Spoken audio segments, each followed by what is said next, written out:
is Lisa Marie. I hope you are perfect, whole, and complete.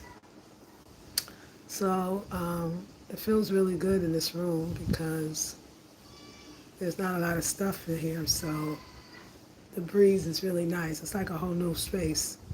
Amazing what you do when you clean or pack or, downsize. I mean, many forms, right? Declutter.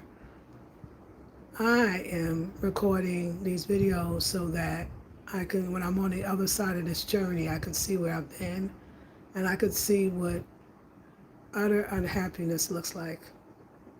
I just gotta document it. So when I get happy again, I'll know.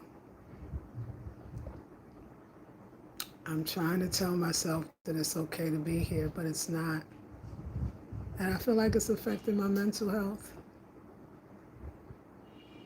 But I'm packed. I'm packed and I'm ready to go. I mean, I'm not. I'm ready to go in my mind. It's just, there's other parts to this thing. But hey, Kristen, I'm not. I don't know. How am I? How are you? I'm anticipating my new life. That's what I am. I'm anticipating my new life. I'm looking forward to the new.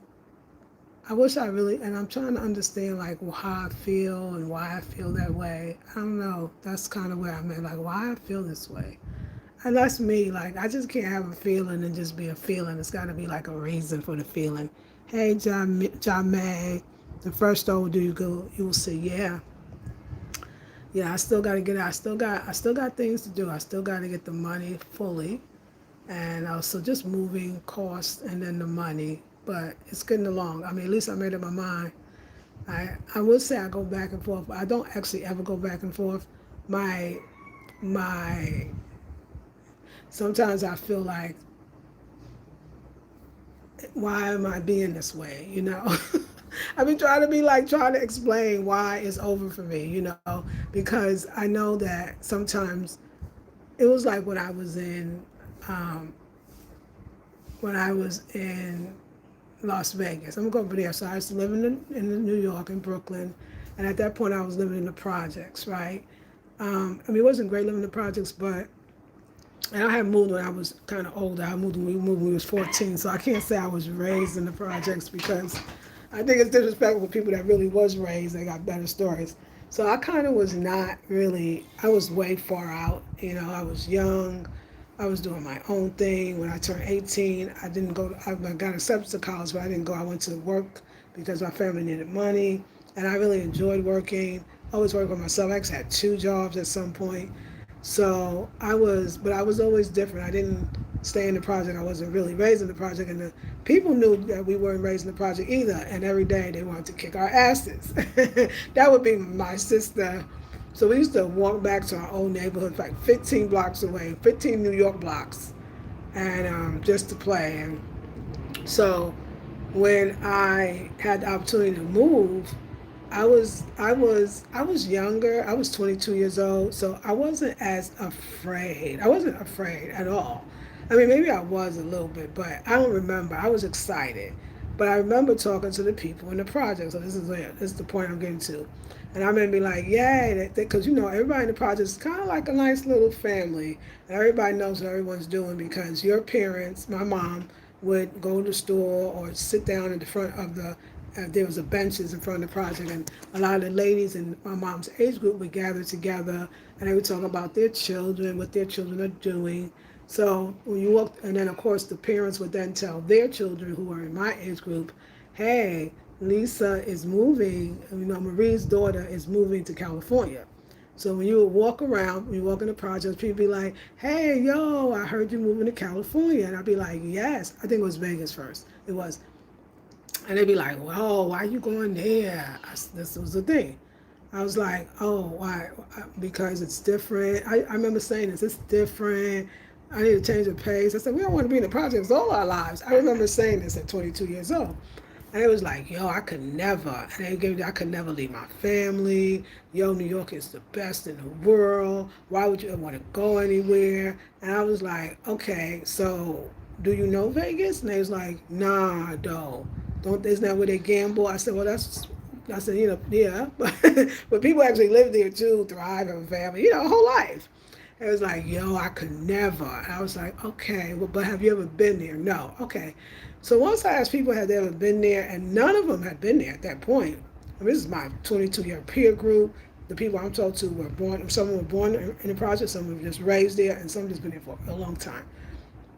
So I didn't really think about what they said because they didn't even hang out with me in the projects. Like I didn't even hang in the projects, but it was okay. It was great. Got on the plane, went, had a ball, changed my life. Knew I could never live in New York again. But it was limited. Like I mean, we're coming from New York, which is a place where we have libraries and museums and theater. This is early days in Vegas. It was a boom town about to happen, but it wasn't happening. So we kind of got homesick after about, I think we stayed 8 months or 10 months. Me and my best friend came back and, um, and came back, and I couldn't take it. I came back to the projects. I was sharing a room with my sister, but I had a life when I went out there in the world. I had my own room. We had a pool because it's Vegas, so it's hot. We lived in a beautiful complex. We were the supervisors at the job. There was a new office that was opened up in my friend's job, and we were the ones that were the supervisors to get it going. It was very amazing how it worked out until the other people came, and so we were living life. It was a different thing. So when you 8 months or 10 months away and come back to New York to the projects, what is that? What is that? Like you can't go back to no regular life. And so I cried for 4 months. I remember. So now I would cry in my sleep, be like, "Oh my God, I gotta get the hell out of here. I gotta get the hell out of here. I gotta get the hell." I mean, it was a mantra going on, child. It was a mantra. So I think I was 22 when I left, but I think I left like in July. So the next month I turned 24. So and I stayed for almost a year. Let's just say a year. So yeah, when I was 4 months shy of my birthday, I think, or something close to that. So we came back, and I'm depressed. My friend's depressed. The depression was so deep, and my mom was going through her own thing. When I left for Vegas, she was like, "Okay, I think she knew I was coming back at some point." So I said to her, I had met a friend in California, a guy friend, and I was like, "Hey, remember when you said, no, when I was in Vegas, let me tell you, when I was in Vegas and I knew that I was getting ready to leave Vegas, I remember my friend, this friend I used to talk to when I was in New York. We used to talk all the time. When I got to Vegas, I called him, I think once we talked. And then he called me. He said, how you doing? I said, "Oh, I'm doing great. I'm getting ready to go back to New York." He's like, "No, I'm in the Bay Area in Cali. Don't go back to New York. Visit me first." And he sent me a ticket, the whole bit, came out to see him. It was December in California, and oh my God. I said, "This the coldest it's going to get," because I'm from Brooklyn. Brooklyn was colder back then. I don't know. And he was like, "Yeah, this is it." I said, "Yeah, I would love to move." He said, "Well, move with me. Move in with me." I said, "Okay." So I said, "Well, I still got to go back to Vegas, and me and my girl got to go back to New York." And we did 4 months. My sister was engaged to a guy. His mom worked for the airlines, and she got me. It was like a voucher, and I think I paid $44 because first of all, I went home. I said, I can't do this. This is not good for me. Like I was 20, I was 24, going on 25. I said, "Oh no, I can't do this. This is not. I'm going down. I'm going down." And so I asked my sister, "Could you ask his mom?" I mean, we knew that she's getting engaged to him, so it was like our family. And his mom said, "Yeah, I can get you a $45 one-way voucher ticket to California." And it's funny, when I left for Vegas, my mom was cool. She gave me a hug. She was wonderful. Safe trip this. When I left for California, she cried her eyes out. I said, "Why? You never cry. What are you crying for? Why are you crying?" She was like, "Oh, I know you never coming back." I said, "You didn't think that was Vegas?" She said, "I knew you was coming back. But this one, you ain't coming back." She meant to live forever, and I never did. And when I got to Cali, yeah, he was waiting for me, and he was a sweetheart, wonderful guy. And I think I was with him for 1 year. But before that 1 year, I'm in Cali, but I'm with my Brooklyn sister with me, my best friend. I was like, "Girl, you ain't doing nothing in Brooklyn. Come on, you can stay with us. Don't worry about no money. You'll get a job." And she was very pragmatic, and she needed things a certain way, and she was nervous. At 30 days, I begged her. It wasn't that I didn't love California. It was that these people are Californians. I'm a New Yorker. I need my New York girl. She came, and it worked out. She wound up getting a job at the guy's. She wound up getting a job at my boyfriend at the time's job, and Yeah, it was great. And then a year later, I realized, I like black man. He wasn't a black man, and I'm just nice guy, but I want what I want. And actually, I found up getting a job in Oakland, and Oakland was Chocolate City too at one point. And that was it. That changed my entire life. And I stayed in California for 20 some years, never left. Raised my daughter, got the call from Spirit, time to move again. Go to North Carolina. Um, was because I felt that feeling again, that feeling that it's time to go. And again, remember, oh, wait, but before, you thought when I told people that I was going to Vegas that don't go. When I was said I was going to Cali, they had a lot to say about Cali. Cali was weird people, weirdos, and I would ask again, have you ever been there? Everybody would say no. And I was like, wow, because that can get in your head. First the Vegas one, don't go. And even though these people ain't never been where you're going, it just, something about it just makes you overthink a little bit. And I was a little bit nervous because I was going to be, right, because I had the plane to Vegas. But yeah, I wasn't as nervous going on the plane again because I did the Vegas thing, yeah. So I was just like, wow, everybody's saying don't go, everybody's saying don't go. But these people ain't never been nowhere. I'm going to go. And I went, and I loved it. And I loved it, of course, until I didn't. 20 something years later, my daughter was graduating from high school. She had got accepted to college, went away to college. And Spirit said, you're going to North Carolina. And child, that one, I did the same thing. I knew I was supposed to leave. I knew I was supposed to leave. Spirit told me I was fasted for 60 days. But I got scared. And I said, once the fast was over, I was like, nah, I'm not going to leave. Overthinking, right? I'm not going to leave. Now, I done told Spirit, I agree with you, Spirit. I'm going to leave. I'm not going to leave. I'm not going to leave. Spirit's like, okay. And the day after my daughter graduated, I got robbed by gunpoint right in front of my house in broad daylight. Yeah, that was enough for me. And then I did leave. I went to New York for 3 months. I had a ball. Went to North Carolina. We put money down on the land. The man I was with met me there because he was visiting his family in Delaware, and it was things happened before that. But not listening is not a good thing. It's not, and you'll get spanked. You'll get spanked. But before that, when I went into that 60-day fast, like what made me fast for so long? It started off as I think it was an abscess, but I liked fasting so much, and I kept hearing things from Spirit.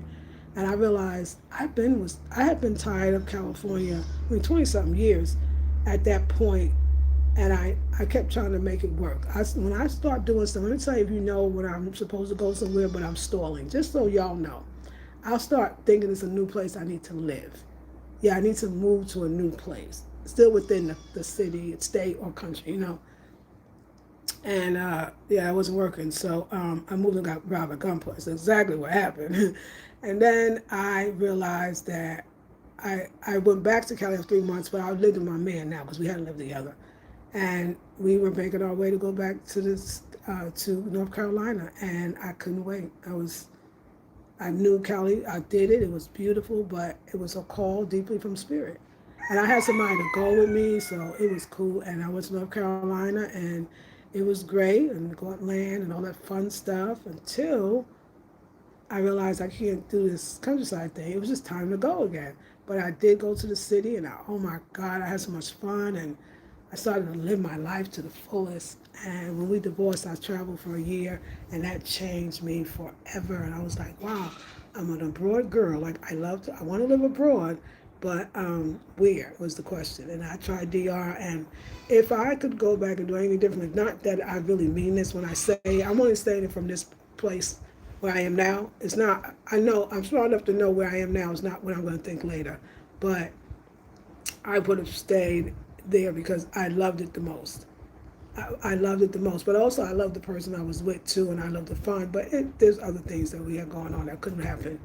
But anyway, it was fun, and it showed me that I could live abroad. And so when I got home, the guy and me, it didn't really work out for me. And so I just kept traveling. The more I traveled, I was like, oh my God, I love. And I went to DR first, speaking Spanish twice. And then I went to Sablo Island, I went to Trinidad, and then for the first time Tobago. I hadn't been there, um, and then I went to Colombia. Yeah, that's what this says. Yeah, and it's all in 2019. So 2 times in the DR, then Trinidad Tobago. So when I went to Colombia, some cosmic change happened. Something from the cosmos. It was very deeply spiritual, and it was interesting that it's the place. So I went to then we went to I had my next 2020 was already done. I'm already a traveler.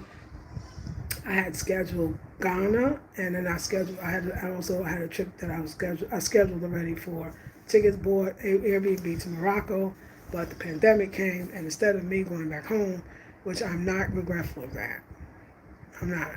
I stayed in Ghana, and I stayed year one. I honestly will say that I think that after year one, I could have left. I got videos to show me I was kind of ready. Definitely after year two. But I felt like, I felt this thing in me. I don't know if it's like a guilt. Like, girl, you done got to Africa. You talk about the African president of all these countries, and now you in Africa. You can't leave. You can't leave. Like, you're in Africa. You're in the motherland. It's what you talked about. It's ancient African healing for the modern woman. What are you doing? You can't leave Africa. It's nowhere to go. We could do Africa. And I stayed 3 years, year 3, year 4, year 5. I'm at year 6. And I cannot do it. And I've tried. I mean, I've sat in this bed and I talked about, now listen, then also this to go again. So now I'm like, no, I'm going. There's more to life. I think I'm gonna try the DR again. I want to do Spanish. I want to do Spanish dances. And I'm gonna try Black Spanish dances. I'm gonna do it. I'm gonna go for it. I'm not gonna try. I'm gonna do it. And oh, that's the same thing. It was like being on the block. It's like being in the project again. Oh, I would never come back to the United States.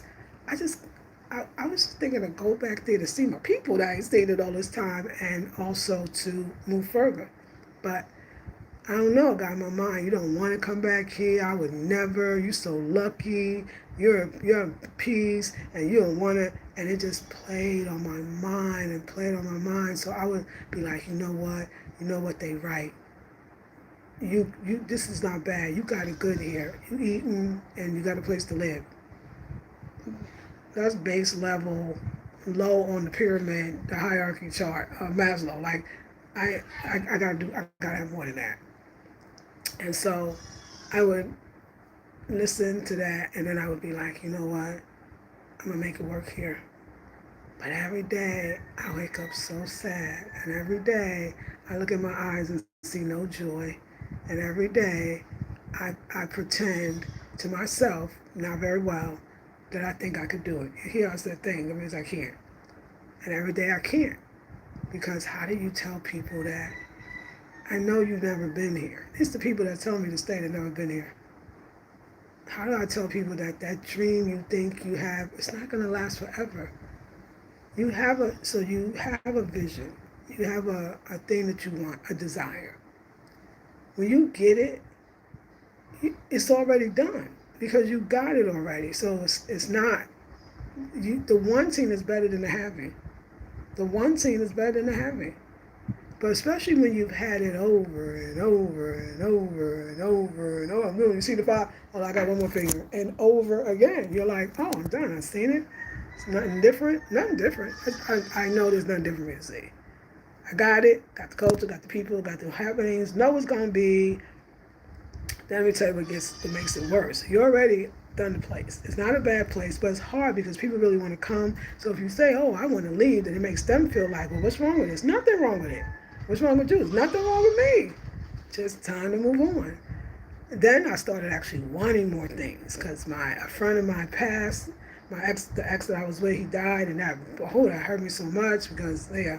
And then I really realized, oh my God, I had the most fun there. I remember so I started watching my old videos, and every country after the DR, I kept saying, I still miss the DR. DR is still in my heart. It's still the DR, And then the only thing I sparked up was when I went to Colombia because other than that, I was going to English speaking countries. When I went to Colombia and that Spanish, I was like, damn, this is all in my system. I just can't give it up. I can't give it up. Like, but it wasn't. I didn't feel Colombia like I felt the DR, and it could be, of course, the man was there, but I still love the Spanish and this and that. So I I made a decision and said it out loud, and then I got the same girl. You don't want to come back here. Well, I wasn't really trying to come back there. I'm just trying to be in there. Can I come see my child? And I'm like, then I'm looking at myself, why are you asking these strangers about going to see your child? Like, this is ridiculous, right? Like, don't ask them. They don't know. They don't know nothing. And yeah. So, okay, hi, what are you missing there? Okay, I love great questions. Oh, I love when people ask me intelligent questions. I would love to answer it too. Hi, Queen, how are you? Okay, John May, the fresh start will do you good. You will see. It will do. It will, Kristen, I love you and thank you for those supporting me. So, Leon, I think it's a great question. Leon wants to know, hi, what are you missing there? It's such a question. What am I missing there? What, right? I mean, because I never thought to ask myself that. It feels like it's not my life. I don't feel like that's what I want, and more than that, I I'm interested in Spanish deeply, and do something to my soul, and specifically Dominican Spanish or even Puerto Rican Spanish or Black Spanish is like what I like to call it. And this will never be able to satisfy that. I'm also interested in specifically bachata, merengue, and salsa, y salsa. So I really wanna. It's this every time I'm like I watch documentaries in Spanish about bachata like that be half the day. The other half of the day I'm watching like the most dopest salsa dancers in the Dominican Republic, like this one named Diamante, another one named Maribel. And when you watch these salsa dancers, see, if you get me into what the way I talk about that music and that genre, I want to not just study bachata through the dance. I want to study it through the history, the folkloric part of it. Just, I think it's a different kind of learning. Diversity is missing. I don't feel the diversity. It's not diverse. So that's missing. Um, I would love to be a little more free, and I feel like the idea of traditions is very kind of stuck. And I'm a 59-year-old woman. I'll be 59 in August. And there's a way that they expect me to live and to be, and I can't fit into that. I'm not the old lady who wants to sit down. I'm not the old lady that never should think about having a man again. I'm not the old lady that don't want to still dance and do things, and so I don't fit in to me. It's the sameness. There's no room for much anything else. It's a little too homogenous for me. A little too conservative, a little too for me, and the role that they believe that I should play, I just ain't feeling like playing that role. Grandma that raised the grandkids, it's not me. So I don't feel fully expression. I'm allowed to fully express myself as I change and grow. Here, there's an expectation of this age to this age to this age, and this age to this age. And if you go any part of that outside of that, it doesn't. It's hard. I'm tired of the same old. Like I need intellectual stimulation. I would love to have that. I miss that dearly. And even there's many languages here, and I'm not interested in them. Not near one, which 6 years should tell you I ain't learned one. Something your mind tells you. I'm not happy. I feel sad every day. I get a little depressed even. Loneliness, feel very lonely, not connected to any family because here, I was with somebody, but he wasn't even married and I didn't want to because I don't feel like I need to be married to be in a part of a relationship, and you get a whole family, and then here you can't even have a man as a friend because then you date him and you're going with him, and I don't want to date him and go with him. I'm not even interested in dating them and going with them. Also, the idea that I mean, this happens in many countries. Don't get me wrong in this part, but the idea that everything is transactional, everything somebody do for you got to pay. I'm tired of it. That's why I just want to go to New York. New York. I said New York, but I'm actually going to a couple of places, but Cali, just to get off that, just that one thing, just to clean my palate while I go back into another country that yes will see me in those similar ways as well. I need diversity. I need, I need, I need mixture, even if it's in the people, you know. So yeah, it's a lot. So I hope I answered that question. Hey Lala, Tahi. Hey there. Hey Alana. Hey. So it's all of those things. But somebody else coming would love it. They think it's great. I don't think it's very scenically pretty. The beaches are not all that clean. I know too much about the people now. No, no. I think the people are actually wonderful. I think they're peaceful. I think they're loving. I actually like Ghanaians a lot. I like Ghanaians. It's not the people, it's the country. Before I used to say it's not the country, it's the people. Just jokingly, that was a joke for me, but now it's not the people, it's the country. Um, yeah, I don't. The infrastructure, I would love a little bit better. I would love more trees and more flowers, and yeah. And the roles that I feel like that our supposed to have to play, and the choices of even I would love to be in love, and I would love to be in a real relationship. Yeah, I don't feel like I can have that here. So, if that's the answer to the question. But you know what, y'all? Sometimes, and this is what I don't. I love intellectual conversation, but let me tell you what I don't want to do. And this is what Spirit is telling me. I could just say this, and it would be enough. I don't feel it. My spirit don't feel it. Sometimes it's not even about the country. It's not even about what it has or doesn't have or what it's just sometimes it's just you don't feel it, and that's enough. You know, that's enough. I think people want you to explain why so it make it better for them or so they can decide. And that's good if you want that. Say, hey, I'm thinking about coming. What's some of the things you see? But it might not be. Listen, I'm talking about 6 years straight. I'm talking about 6 years and never left. Yours may, some people, everybody's not going to get on and say, people leave after 1 year, 2 years, 3 years, 4 years. Some people stay for 30, 40 years. It's just up to you. What you want, how you want it. I'm a traveler at heart anyway, so me parking in one place too long is not going to make me all that happy unless, you know, I have something like a husband, you know, family. I mean, they're usually their family, your family type family. I want that. I don't necessarily have to be married on paper, but if I have to, I'll do it. I'm just saying, like, damn. But I know, like, when you go to foreign countries, a little more traditional. Fine, fuck it, I'll get married. Just let's just be together and do our thing. And I want to rebrand myself in a lot of ways. I want to do a lot of those negative travels, and I want to dance and speak Spanish, and I want to live a whole life, and I want to. I know when I feel sad, it's because you're suppressing a true self. You're suppressing the wild woman. You're suppressing all these things. I'm like turning into what the people think that I should be, and I don't like that. I feel old and I feel tired and I feel like my dreams are dying. I feel like my dreams are dying. And it's not me. I'm vibrant and fun and excited and happy. I've been on YouTube for 17, 18 years, so if you watch my videos, you can see I'm fun and excited. This is not me.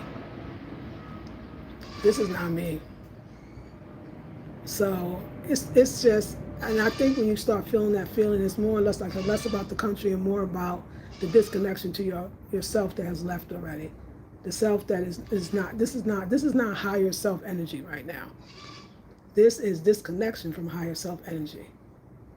So what I'm wanting to do is just get myself connected, and then because I can't even like generate what I need, like the ticket money or this. I mean, I got some. We're getting there because I'm too stuck in the sadness. I got to actually get myself out the sadness enough to bring in those good vibes, so I can start producing things that make me feel good. So yeah, it's nothing wrong with the country. There's nothing wrong with it. I mean, I think if people come, they would be. I don't think you would have a problem feeling safe. I don't think you would have a problem. I think it's okay. I think it's great for everybody. I really don't have any real complaints. It's everything I say is personal, right? Some people love it. Some people come here, they're older, they join expat communities that's older, and they play bingo and game night and karaoke and eat out and sit at resorts and live their wonderful life. Some people my age even or younger or older marry, get younger men, and I had that already. I don't want that again.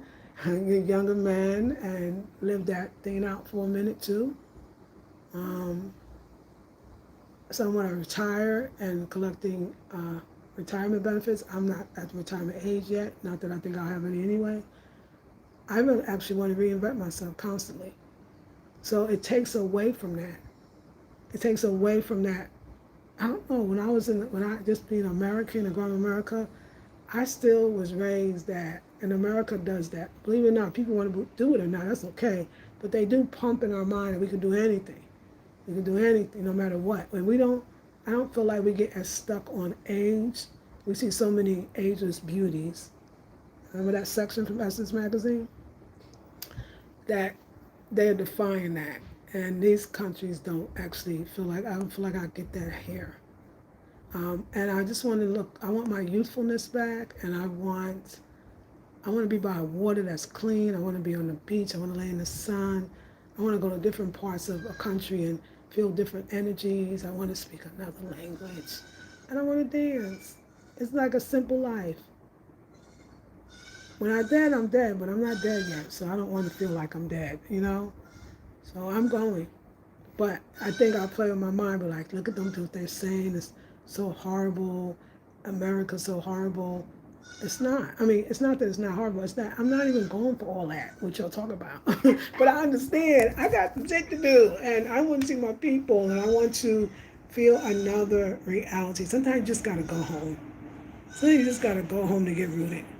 So I just want to go home, and then from there, I'll be closer to the places I really considering. So, and I got friends in there, like I said, so I want to go visit them.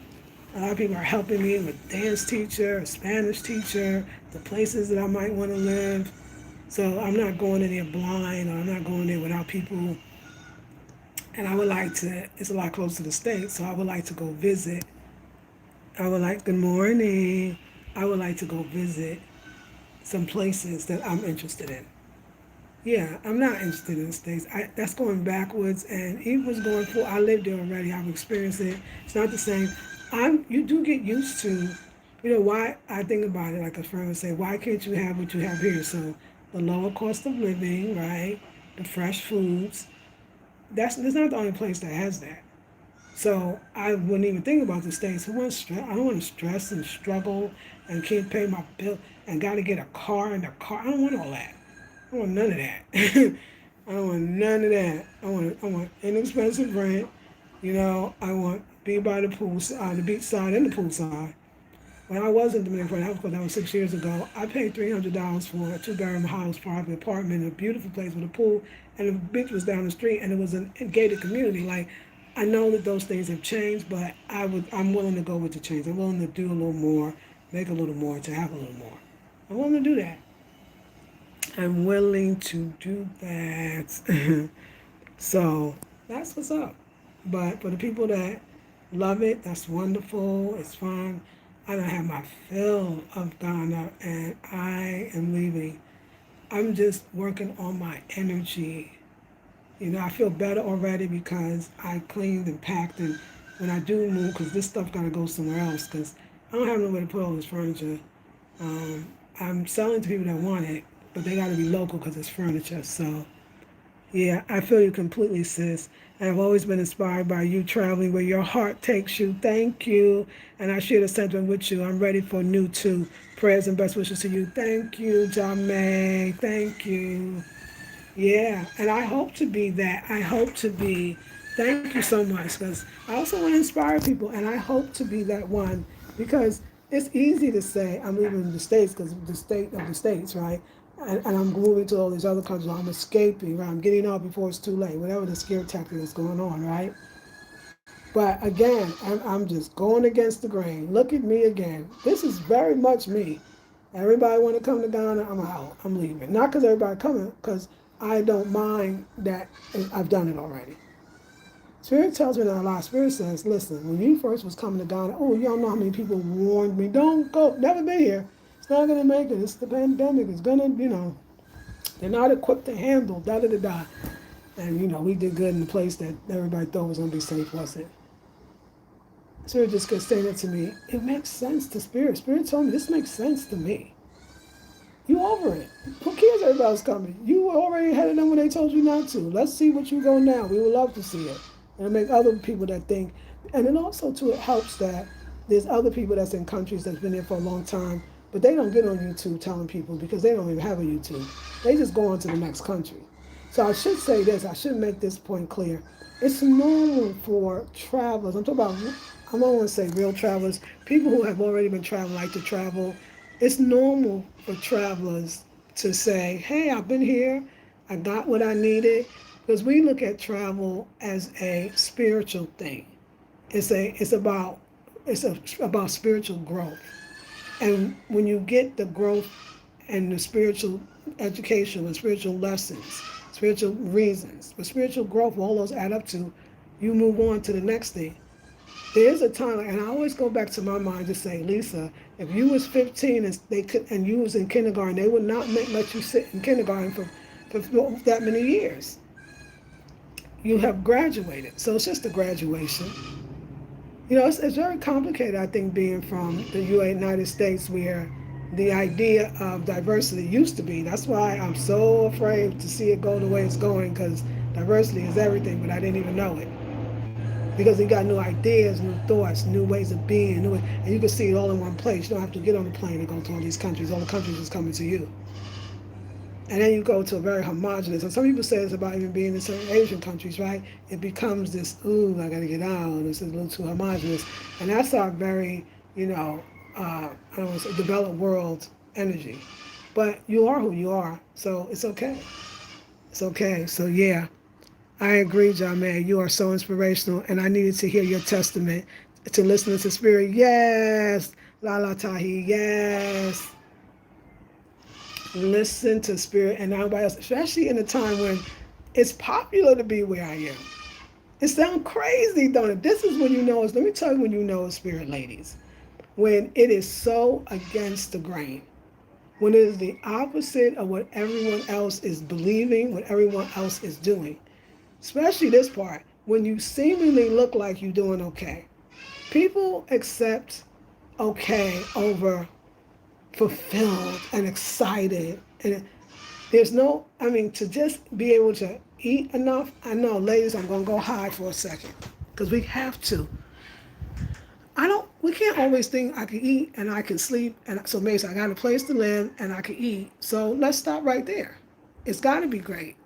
I can't stop there. That's what happened. So when I was in California, beautiful state, one of the most beautiful states I've ever been in. Scenically, California is the most beautiful, one of the most beautiful places. North Carolina is beautiful too, But I was there. I was doing well. I remember, and I couldn't wait to go. Comfortableness is not comfortable for me. Meeting some American dream or some a foreign reality or foreign romanticized dream is not enough for me. So these are for the ladies that it's just not enough. Some people say, oh, you gotta, people graduate from law school, but they realize they didn't want that as much as their mother and father wanted it for them. Oh, you got a law degree, you got a nice guy, you got a beautiful house, and that person want to break free so much. The things that people think are supposed to make you happy and fulfilled. When you're on a spiritual journey, those things are just things. Your soul always wants to evolve. My mind wants another language so that I don't go through dementia, so that I don't go through Alzheimer's. I need to learn another language that's going to keep a language that I love, not a language that it don't really resonate with me.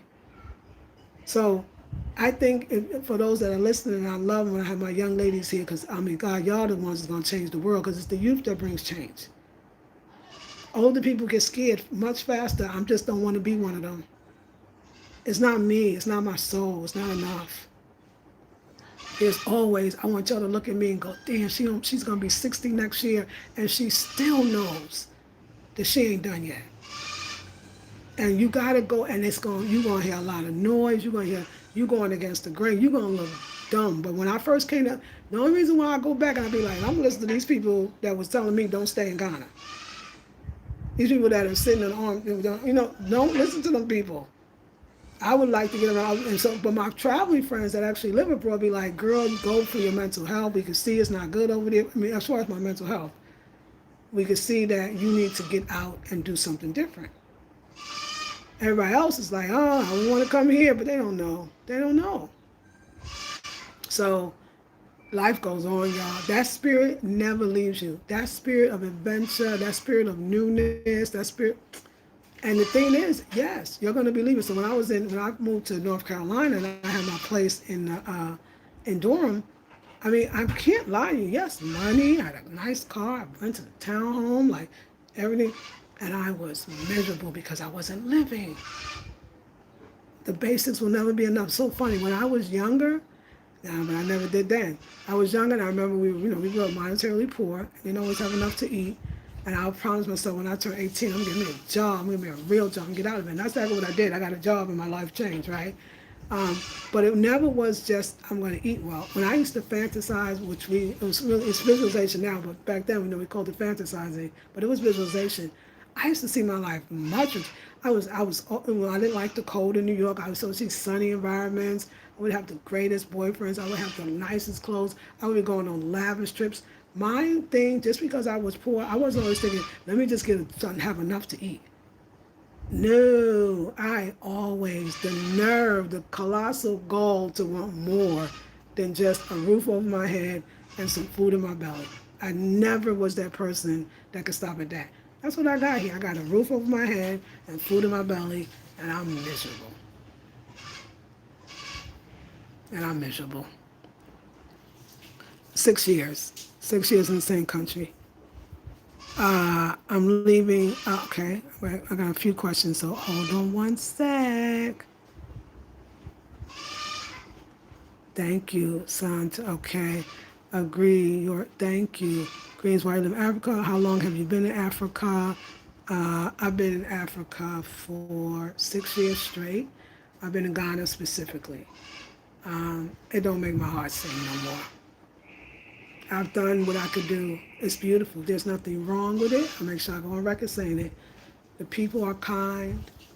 The weather's very hot. If you like hot weather, I'm a little older, so I need a little fluctuation, but it's okay. I'll take hot over cold. Not a problem.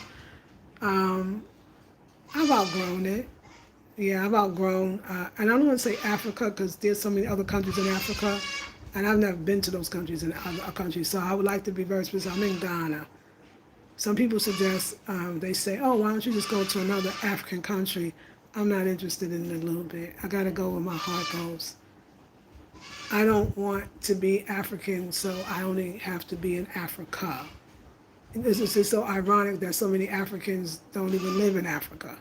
They live in Europe, in the U.S., and Canada, and other places. So I just, I don't have anything bad to say about Ghana. It's deeper, and if you're not deeper, then it was going to be hard to get it. My heart is being called somewhere else. But if you go back and play the video back, I kind of gave some other things too. Go fill your cup. Thank you, Tonio. Hey, Blaze. Shalom says that's deep. What changed my mind? If you're miserable, that's enough to follow your heart. Thank you, Shalom. Most of the African countries are about the same. They are. Okay, thank you. I want to go with that one. Blaze says Ghana, yes. I love that part. A lot of people don't get that, but I got it really well.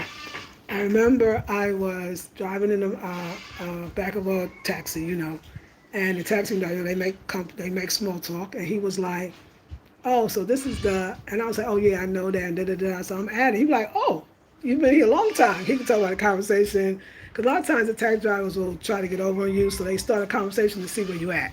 Once people hear that I've been here for 6 years, they can tell I have, because the things I know, the things I say, they get it.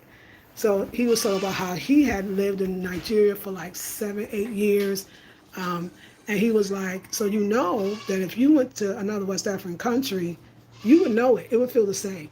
So he said, you would know it. It would be very familiar. It wouldn't be that off to you. Because you've been here a long time straight, too. You ain't even go back. it would be the same. It would be the same. It would be the same. You would not. They would be shocked because they think you come. You would have to say I'm coming from Ghana, so they can even let you know. So you know, like yo. And I feel that in my soul. I've been felt that in my soul. It's about the same kind of culture, and it's not. I've done it, so I don't want to do it. It's not even in my heart to do it. And I go with my heart, not even my mind. I think with my mind. I'm a thinker, but it's my heart. So I don't want anybody to feel like if you have a dream to come to Ghana, you should come. You should come. You should enjoy. You should explore. And that's somebody so East Africa. No, so see, this is the thing. I ain't interested in none of it.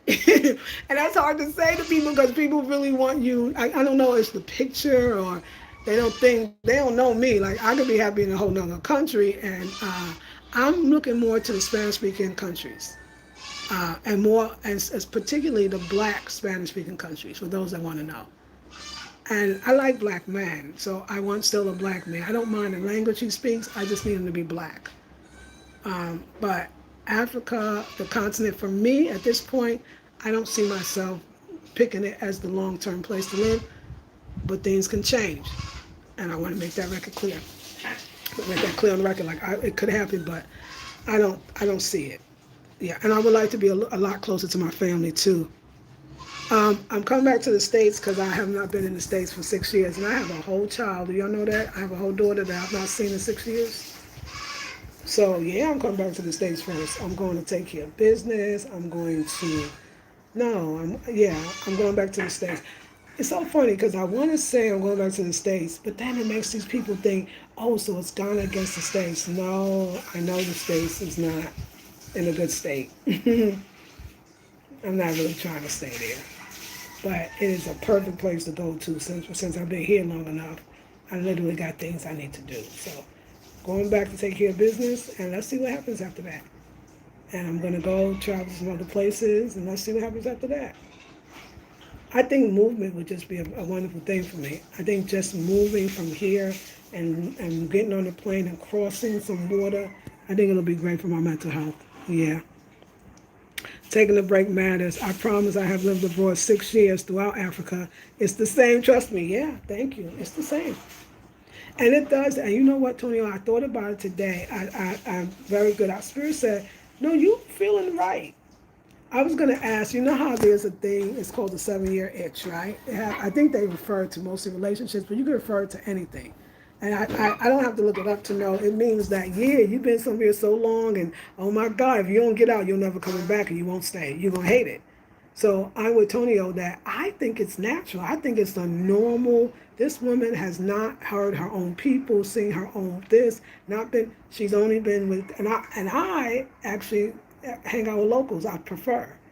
So yeah, I think it's like the 6-year itch. I'm gonna call it the 6-year itch that need a scratch, baby. I need to get out. I need to see other things. I need to see other people.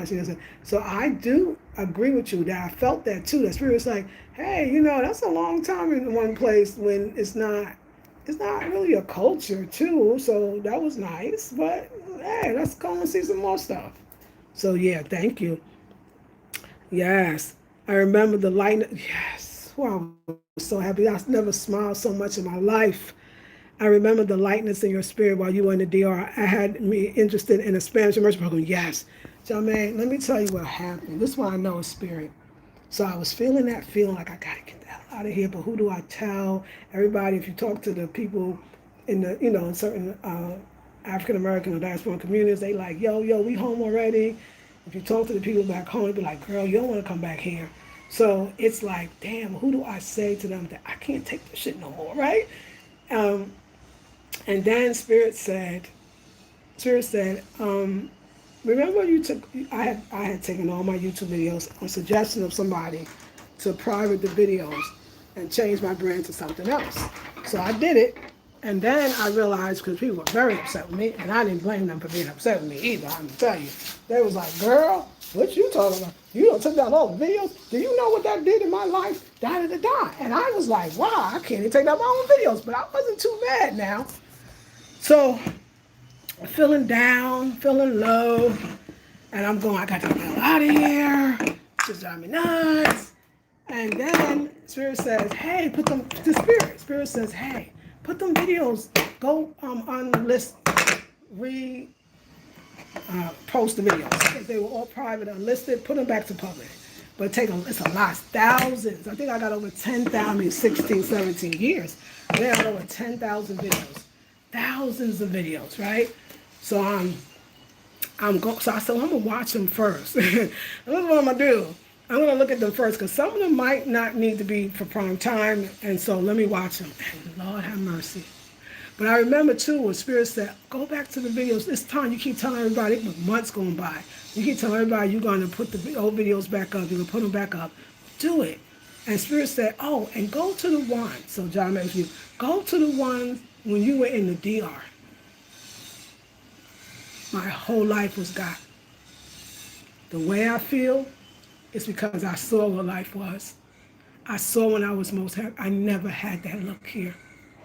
I never had that joy here. I saw that Spanish, the way I was doing it. I loved it. I saw me. I was like a little girl again. The dancing, the doing the exercise on the beach, the food. I talked about la comida so much. And it never left me. So I'm looking like, yo, and then I'm the man, be like, wait a second, he loved me too on top of everything else. Let me go back and get my man. And I went to Facebook him, and I could tell that he wasn't, I didn't think he was here. I saw his last post, and it was alone, and I said, oh no, and I looked it up, and he had died in a motor accident. And it crushed me. It made me really think about my life. Like, you can go tomorrow, or somebody you love can. Are you gonna live a life just for everybody else to make them feel comfortable? No, you gotta go, you gotta live, you gotta live. And so then I started just remembering all the Spanish words because remember I was in the Spanish immersion program first. I met him and then I went back. And I started remembering the words, even words that I got earlier videos where I wasn't knowing as much Spanish. I'm correcting myself watching the videos. I saw my excitement, my joy, my happiness, my love. And I just said, oh my God, what the fuck did I do? And it wasn't that I wasn't supposed to be here. It wasn't that the first 1 year or two was great. But I stayed over the time because I felt like I was obligated to Africa. I felt like I said I'm African, I have to be in Africa. I said I wanted to trace the African presence. How could I like the diasporan presence better than Africa? How can I like the way we expressed in America better than Africa? How can I like the way we express in the Dominican Republic better than Africa? How can I like that? And that man died like 9 months ago, I guess like 10 months ago now, less than a year ago. When I got in touch with his mom, she said it's true, and oh my God. And then I started watching all them videos from just period, but especially back around that time. And I started healing from my own videos. You know how like I motivate y'all and y'all do something about it? Well, my videos was challenging me to do something about it. It was like, you tell them to live their authentic life. This is not authentic for you anymore. This is over for you.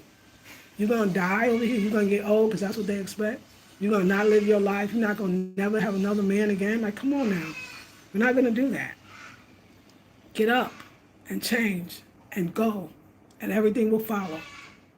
Even being here, so when you come here, when I used to be in the States, oh my God, I made so much money, more money because I had to. I had car note, insurance, water, rent going up all the time, everything more expensive. Came over here, I said, oh, I ain't got to work as hard. Like, I'm going to go chill. So money is not right there. You know what I'm saying? It's like, 106 is on level. This is all I need to be over here, okay? This is what I'm allowed. But I'm ready to do more. I want to learn this other language. I think that'll help me as far as reaching, because I was reaching Black Latinas when I was in the Dominican Republic that was in the States. People were really excited, and I never, another thing why I also was reading the comments, I never saw Black women so motivated and so excited to travel and to learn Spanish and to do other things that didn't fit into this is proper or not. And the joy in that, to see me happy, it was like I've never seen a comment section like that before. And I just said, oh my God, I gotta go live my life. I gotta go be me. And remember, then I was being warned, like, oh, it's they killing people over there, the drinks and the liquor and the resorts, and girl, come home fast. And I was living my best freaking life. And then I just started embracing. Okay, Jesus came back to say, Mommy, this ain't you. And his spirit told me, I'm going to lead you out of here. And I won't let you go until you go. I won't. And he's always around. His spirit is always there. Mommy, no fear factor. Mommy, we're going to get outside. Mommy, this not it. You're still young. You're still beautiful. Mommy, you got a life. Live your life. So, yeah. So packing yesterday, that was big. Everything's packed. Everything's ready to go. Just to pick up the furniture and go. Books is in there. He said, I'm going to put the chairs on the table, child. You know, in school, when you put the chairs on the table when you were in school, that meant it's over. It's over. Africa is good for me for 6 months on, 6 months off. That's another one too, mirror to mirror reflection. That would be, and you know what I do think too, mirror to mirror? I think that okay, I really don't, but I'm gonna say it. It's a possibility that if I had gave a break in between and did some other things and went some other places, that it might have been more better for me or a little more tolerable. But you know what? Knowing me, I probably, if I had did this 6 months and went somewhere else, I could have loved somewhere else better too. I think if you got me out of here, I'm about to be buck wild. And I mean that in a very positive way. I'm about to be buck wild. I'm about to like, oh my God, I just want that smile again. I just want them eyes to see joy again. I look at my own eyes, I'd be like, ooh, girl, you are giving up. You are giving up. If you want to support, I do one-on-one consultations, ladies. I have a masterclass tomorrow. Go to the website. The link is in the description box. You want to just donate, you could donate. I'm willing to work for mine because this is what I do. I do this right here. And I got some other ideas. I want to do La Rosa Negra brand. For those, I want to start my own Spanish immersion program, get the greatest teachers, have the greatest hosts, and have experiences, and be better. The people that support me are in the United States. That's number one. And I'm not. I'm not even on the same timeline. Time, whatever. I'm not even on the same time zone. I need to get closer to my people. I'll do workshops in person. I'll do speaking engagements. I'll do talks, but I love to do workshops. I feel like I'm needed where I'm from, especially now with people going through so much. So I know my business and money and all that, I can get that back. But I really want to start the La Rosa Negra brand where we do immersion in the dances and also immersion in the language and the host, everything. It was such a beautiful, I went through a program called Life on Island by Amy Gonzalez, but she doesn't actually do those anymore. And my choice then was Dominican Republic or Puerto Rico. And then later on she had added, I think, Mexico. But it's no longer. So I would love to do that. And I got the best professoras. I got one sister to host. I got other people that would love to host, they were saying. Like, it could be a really beautiful thing. And it's the Black Rose Travels. And I really want to do it. Speaking languages, dancing. I just feel like from all of this, we think it's like, we thinking escape. We're not thinking enjoy and have fun. We thinking we want peace and low cost of living, but I want more than that because I have the low cost of living, and I also feel like my life is kind of on a low energy too. I'm ready to do what I need to do because doing is exciting. I love the doing. I love the doing what I love. I need to up level. I need to learn more so that, because it makes me feel better. This just right here, I feel like my brain cells is fucking dropping down. I get on YouTube so much because I can have maybe a bit of a conversation that's a little more expansive. So there we are. Yes, that's because Africa doesn't have the same culture that African Americans create in the States. It's a huge difference. Yes, it is. And that's where, when y'all get mad, people come here and be like, why they don't think I'm African? Well, you're not, dear. You're African American. It's okay. It's okay. Like, stop playing. I don't even play that. I'm African. I mean, we are African American descent, all of that. But the culture makes a difference. And I quite like African American culture. I love it, actually. But, But I like African diasporan culture. I love that the best. I love that the best. That's why I went to the different cultures. I went to, like I said, I started off in the DR, 2 week experience immersion, came back and stayed for 2 months, came back and then went to Sabalo Island, which is the Gullah Geechee land. Different African American culture without a doubt, and they had their things that they were dealing with. So I learned. When I went to Trinidad, black speak English, black people, but it's a diasporic experience. In a way, the Sabalo Island feels like a diasporic experience, and definitely the Dominican Republic is a huge diasporic experience. People in Trinidad say, "Hey, you got to go to Tobago because Tobago got a different vibe than Trinidad, even though it's TNT, two islands, we different. You should go over there." Went over there, loved the vibe. It was a whole different vibe. They ain't lying. Still diasporic experience. Finally, somebody said, "Oh, I saw this video about Palenque and go Colombia. Colombia changed everything. Different diasporic experience." When I got to Africa, I said, "Oh, wow, you said that you were looking for the African descent or people African descent experience or African retentions. And no, you was looking for Africa. Look, you're in Africa, you got it."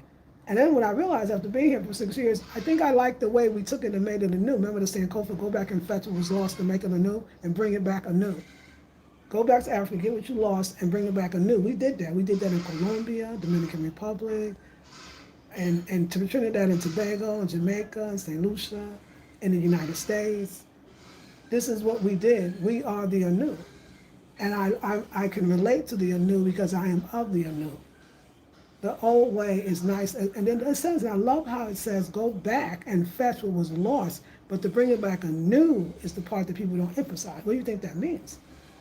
We want you to remember who you are, but we want you to bring us to the forefront. We're not going to keep staying alive if we stay the same. So you are the anew.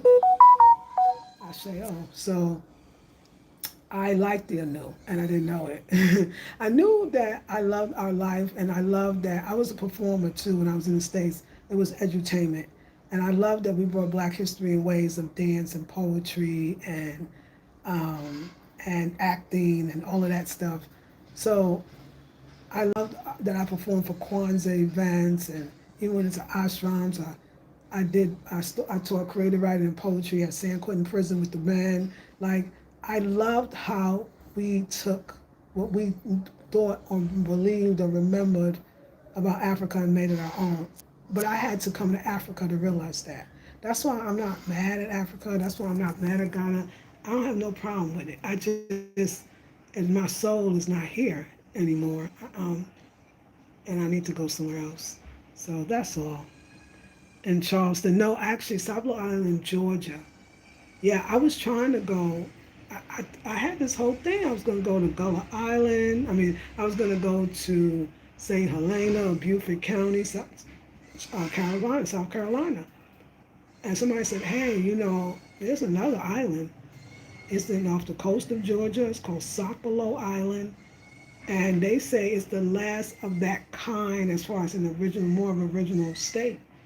And it was just ancestors. I was like, okay, and I did it, and I followed through, and it was an amazing experience. Yeah, look for us, the Walkers. It's two families that's there, but it was a dope experience. And actually, if you go to this channel, if you go to this same channel, actually go to my high elevation channel, put in Sapelo Island, Sapelo, and you'll see my videos from Sapelo Island. Yeah, videos from Trinidad, videos from Tobago, videos from the DR both times, videos from Colombia. I started even putting more videos up from Colombia. I posted some on the other channel. So yeah, let's talk about it. Have you traced your DNA? So yeah, it keeps changing, but still mostly Nigeria, but Benin and Togo is the second one. And it's so interesting because the people that I relate to the most in Ghana is the Ewe. And of course, I find out I'm from the Ewe people, and from my Benin, Togo. Not Ghana. Ghana, I got a little percentage. Remember, just names and stuff, and when people had nations. But Nigeria, Benin, Togo, and then Cameroon's on the bottom. So yeah. Depression is suppression of the true expression of your heart's desire. Come on, Jameh. We need to say that again because that's true. Depression is suppression of the expression of your heart's desire, and that is so right on.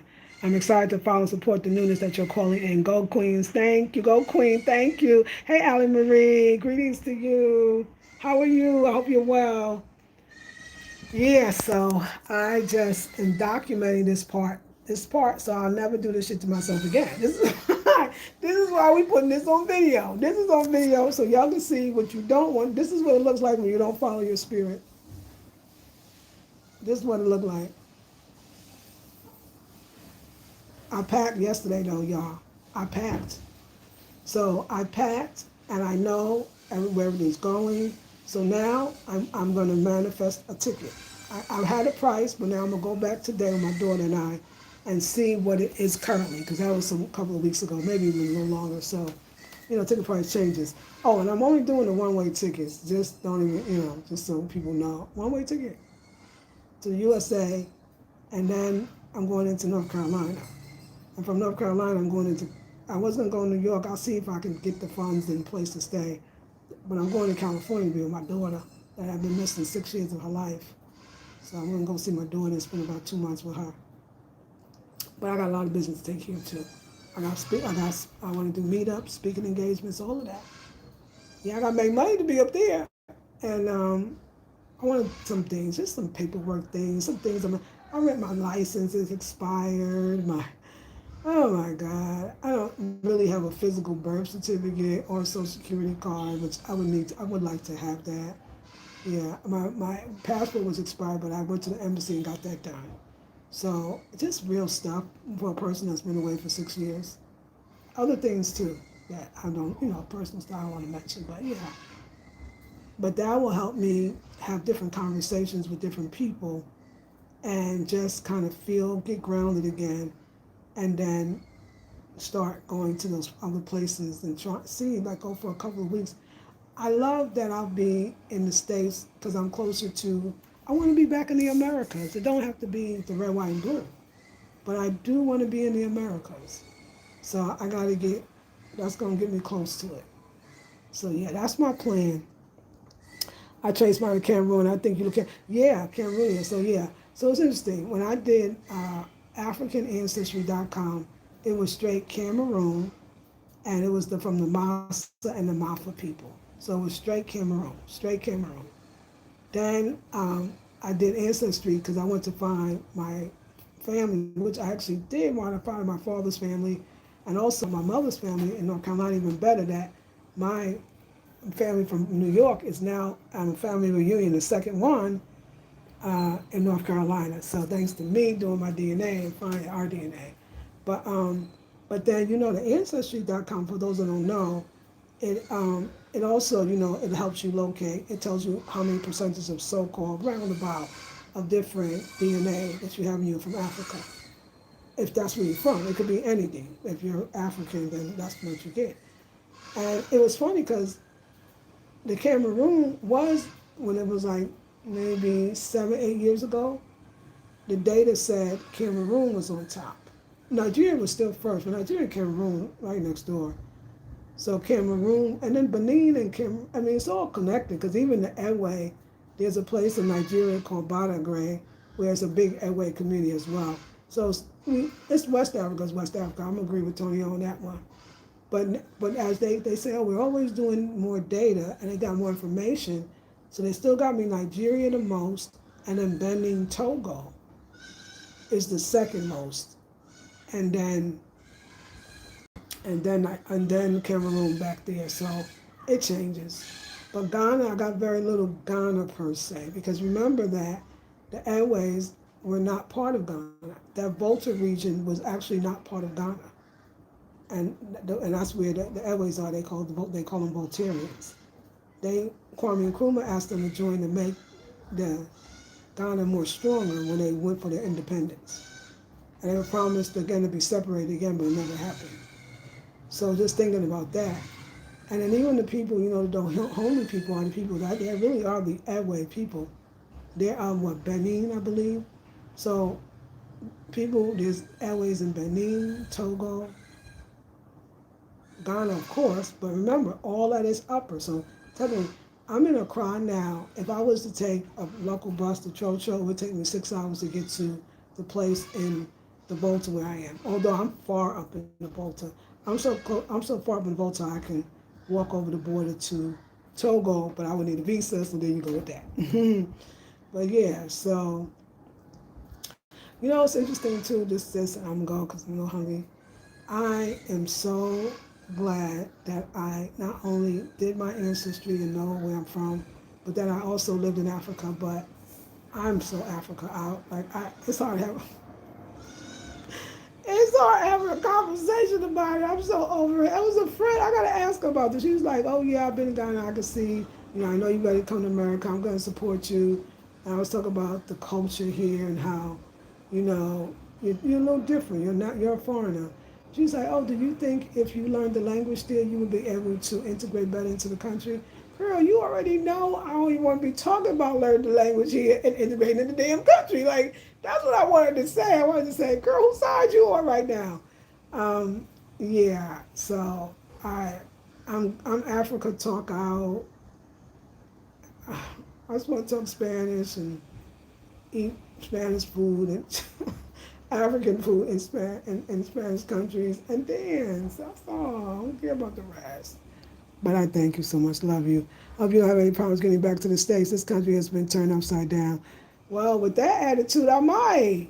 Yeah, I know. I knew it was coming. I knew it was coming. Yeah, I want to do my ancestry. It's nice. And see, that's the thing, I know mirror to mirror, like I know all of y'all when y'all, because this is the whole conversation is about that conversation. That's the hardest part, is you can't be here. It's interesting. I always wonder this because that's America. You're going through it. I get it, and so the conversation is going to be hard to be anything but you going through it. Totally. Totally, absolutely get it. So think about it. Let's say I go with y'all, and it's horrible. I hope you get in. All kinds of stuff. I mean, I know people from here that have gone back and forth, but maybe mine will be harder. I don't want to put that out there, but you already put it out there. But I think about this, and I say to myself, so I could say, you could see I'm depressed, I'm miserable, I'm sad. What if I didn't live? What if I didn't make it? What if that going back for me, I'm not staying. I keep saying that, but nobody wants to hear that part. I mean, so I should never go back and see my child. Like, y'all don't really hear, so I should never take care of some paperwork that I can't even go in another country if I don't do certain things. I gotta solidify some stuff. I'm gonna have to go back at some point. But I wonder, I say, when people have their fear, they could look at you and know this woman is not, she's drowning right now. But because she can eat and she got shelter, just fucking drown over there. And then I keep saying, I'm not staying in that country, but I hear you because I get it. It must be hell on wheels. Like I'm not mad at you because I understand y'all trying to help me too. I think in your way. You're like, hey, you don't want to come back here? Nope, but I don't want to be here either. So I rather die for something than stand for nothing, and this is nothing. And I don't want to die here, and I don't want my last days to be here. I don't. And I'm not saying I want to go down with the shit with my people, but I just got to follow the divine. I mean, if I get there and it's the end of my life or whatever horrible thing that possibly could happen, I got to say with I went with joy, or I went with courage, or I just can't be scared all the time. I just can't move and feel like that. I can't do it. It's crippling. It's horrible. I can't do it. I'd rather say, oh, I got up, I was going down, but I brought myself up. I saw my daughter that I ain't seen in 6 years. I think that's going to bring me a level of joy. My sister, my brother, my family, I mean, people have passed away because I wasn't there. I think I need to go back and not think it's going to be like all this. I'm not doing it for all that. I'm doing it because I have to. I'm doing it because I can't keep skipping there and skipping my child and skipping my people. I can't do it. So, I mean, we can have a higher vibrational frequency and know that I will just be fine. I mean, we can do that. I mean, I know the other side is easier, and it's okay. I mean, I'm public, and I know that that fear is there, and I want to be compassionate and the whole bit, but I don't want to be scared. I don't want to be scared to go back to the place I was born. I just don't want to be. But I'm not mad. That's just an interesting, that take keeps coming back. I don't agree with people saying don't come back to America. Thank you. I still think America's a great country, ups and downs like everywhere else. Go with your heart. Thank you, Kristen. I agree. La La Tahe says, yes, all will be well. Following spirits, all the protection you need. Yes. Hey, Andrea, follow your spirit. Andrea's right there. Yes, follow your spirit. Yeah, I can't do that. I can't do that.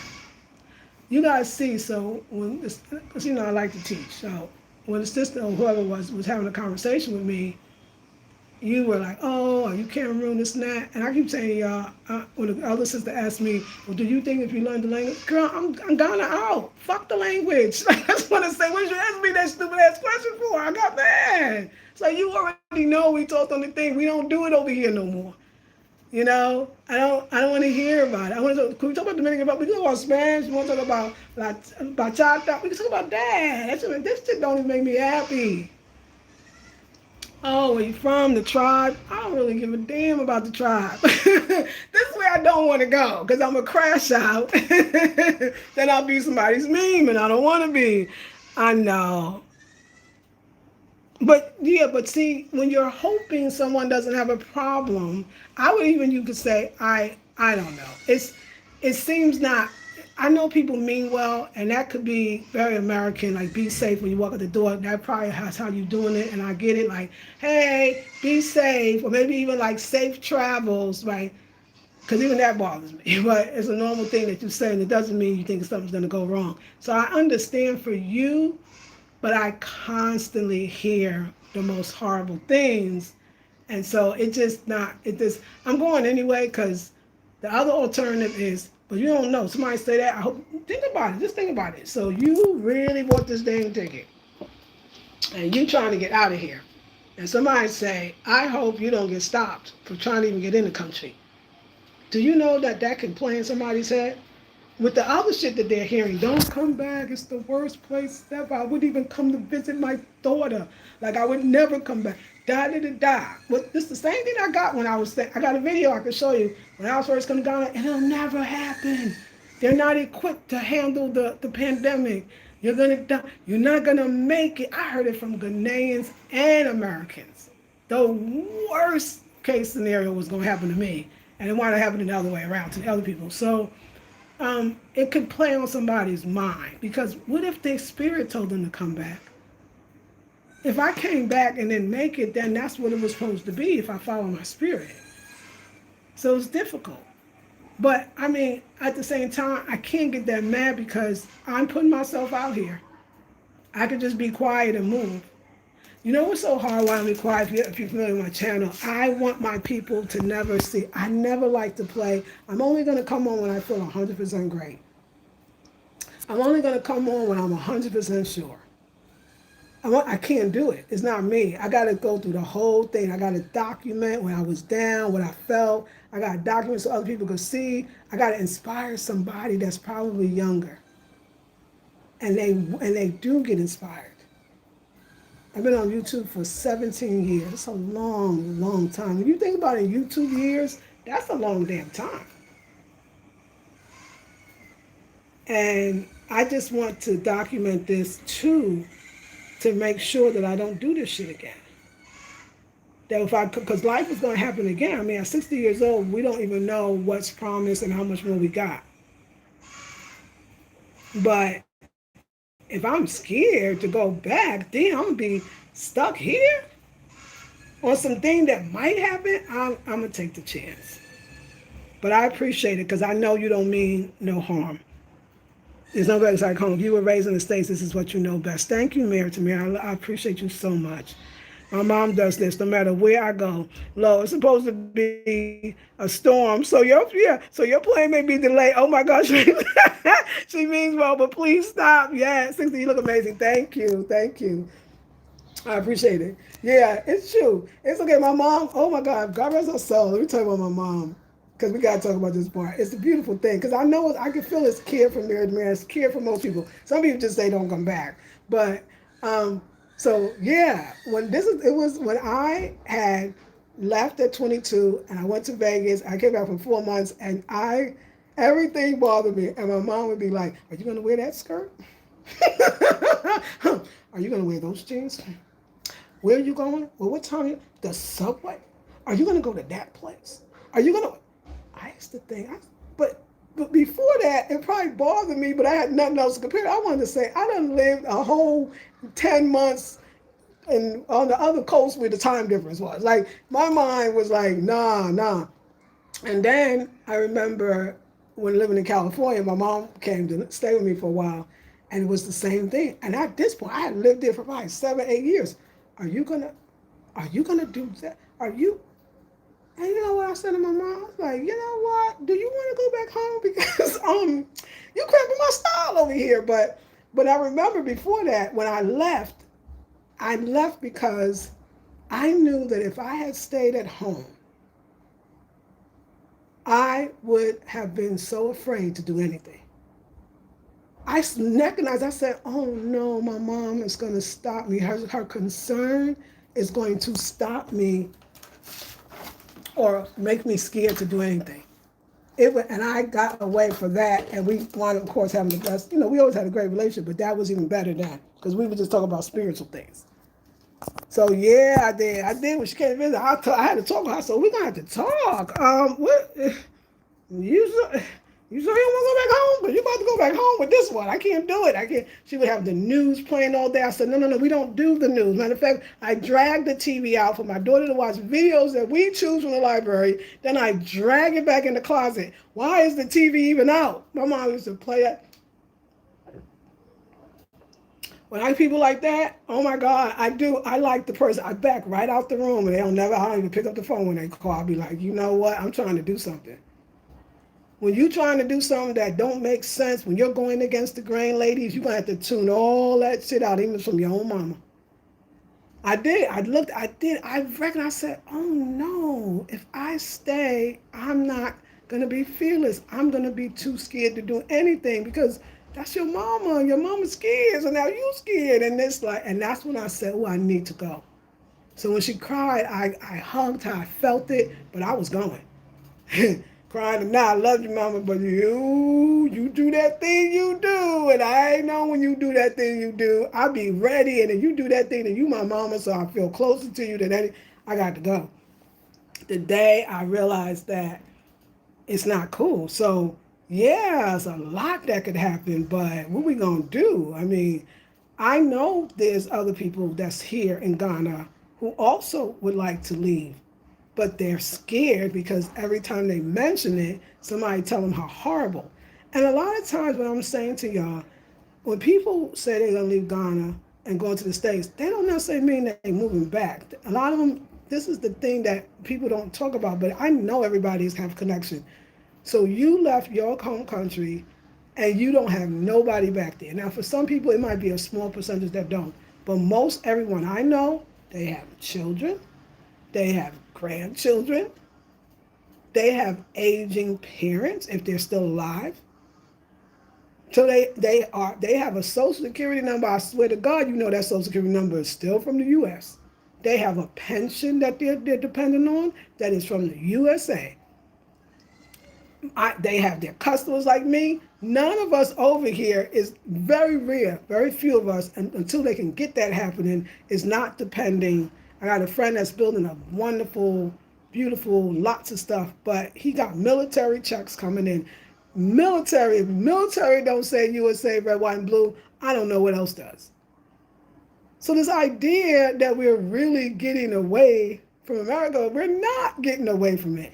The minute they cut a damn check, we up Schitt's Creek without a paddle. We are totally connected to that country. We could be in delusion. We could pretend. So many people go back and work. You know how many people go back that I know in the African American diaspora community, they go back to the States to get a job so they can keep living over here. They go back to get more work because they realize, oh, my pension is nice, or more or less that Social Security check, but it ain't enough to really live the lifestyle I want to. I get it, so they go back home. Some go back to take care of their aging parents. The reality that people are looking at is these people escape and never have to come back. If y'all drop my ass, I'm in trouble. If that American dollar was not the American dollar, I'd be in trouble. It's interesting too because you know the dollar and the dollar CD fluctuates. The dollar is stronger again. How is that happening? When the dollar, at one point the dollar was $1 to 16 CDs. We was all living large on that 16. That thing plummeted to 10. People, I knew somebody that had a second wife that couldn't have the second wife no more because he couldn't afford her. We was taking trips everywhere. Forget the cho-cho. We're going to ride with a personal driver. Can't none of us get a personal driver. Do you know how much we are dependent on that money? It's not true autonomy. It's not risk. It's an illusion of that. Even people that's building stuff, people, there's a lot of military, ex-military people here, and they got cut their military check. Do you think they could do what they're doing now?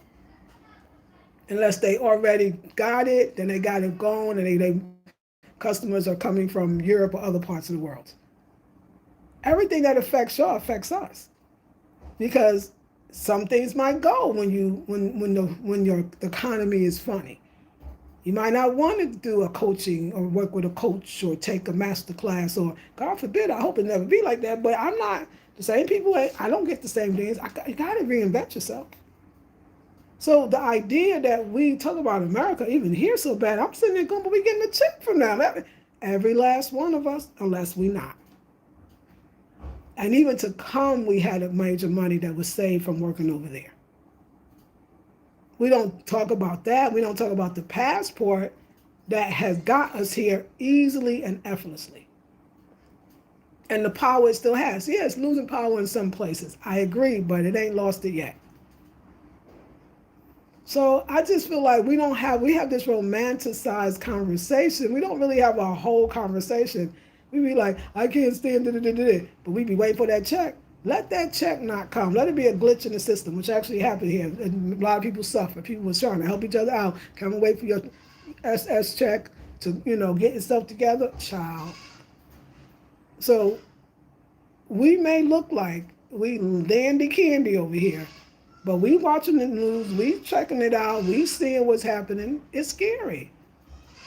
It's scary for all of us. We're not that separate from you all.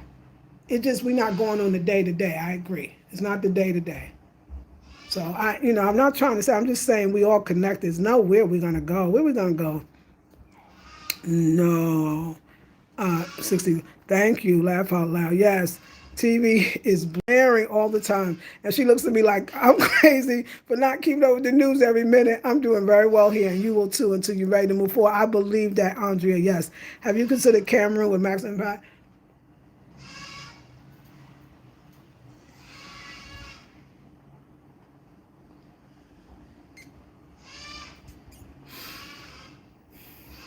No, I haven't.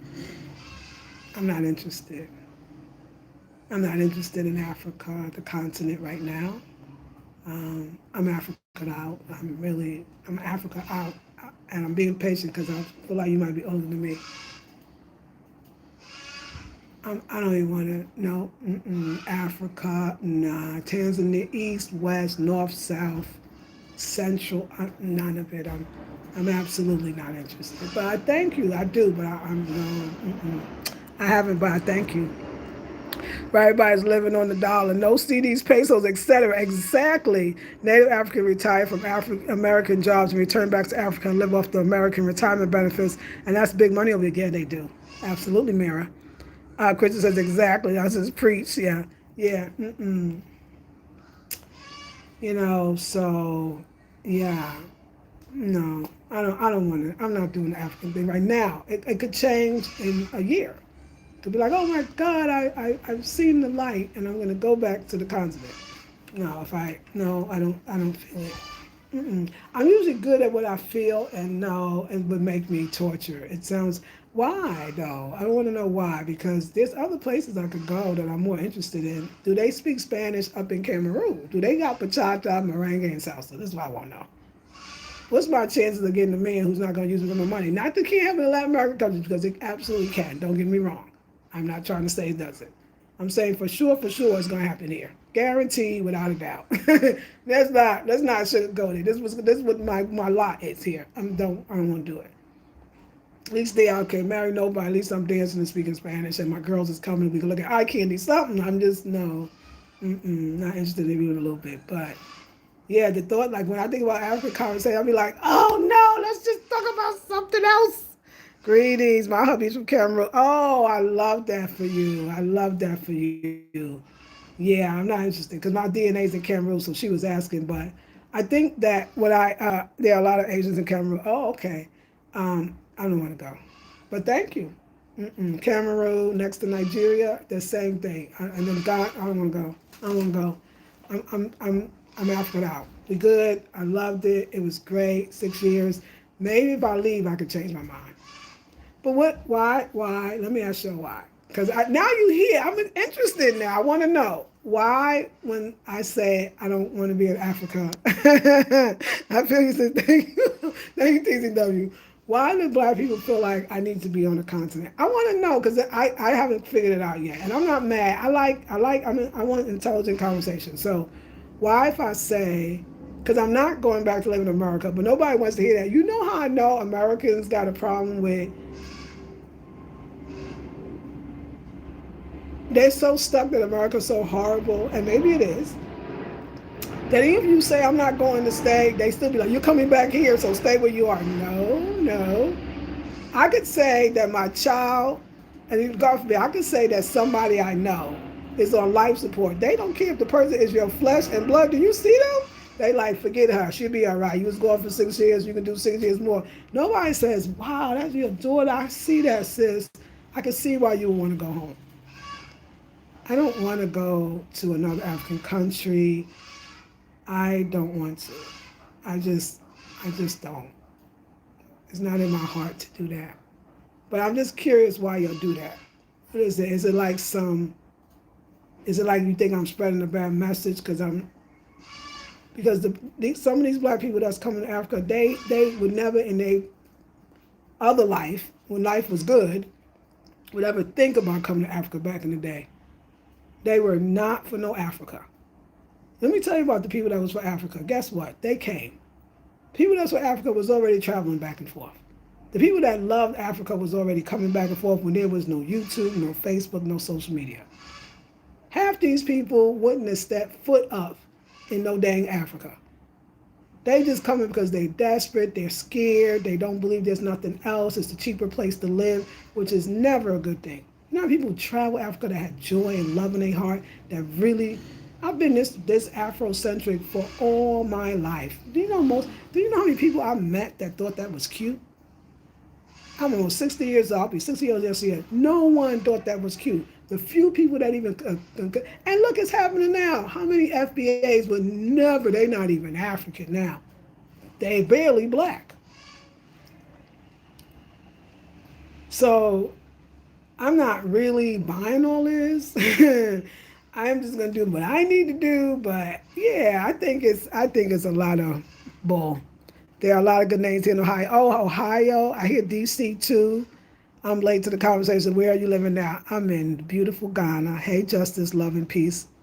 My stepfather's from Accra, so it's like I know so much about the culture.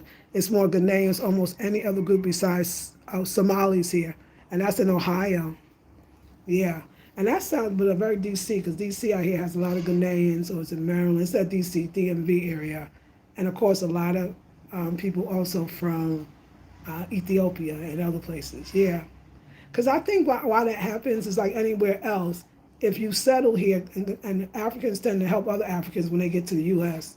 You know who I would like to ask about the U.S.? This would be great. Let me ask. I would like to ask Africans about, do they want to leave the USA? Because I know they eventually come back, but they usually come back when they're older, and they retire. I wonder. I know a lot of them still want to go. Let me tell you, you want to know what the Africans say here? When I be like, yo, y'all, the American, all the USA, yeah. So, I talk about him. They be like, oh, he'll die in four. He's gonna. How many more years he got? He'll be over soon. Their dream to get back to the America, let's say, I said the continent, but it's a continent still. To get to the USA, I can't even explain to you. This conversation would even go on. They look at us like, because this is what we say. I want you, because since y'all don't know, this is what we say. I think it's fascinating. I just want to help you out a little bit, because you don't know. We be like, yeah. So this is when we come to Ghana, and we're sitting, we wear our grand boobas, to which they cannot afford. Our grand boobas, our head matching, the gay lady must match. We got the baddest shoes that turn up and curl up like the kings and queens shoe. Oh, yes, we do. Oh, yes, we do. We're sitting in a resort, which is usually next to us is our driver.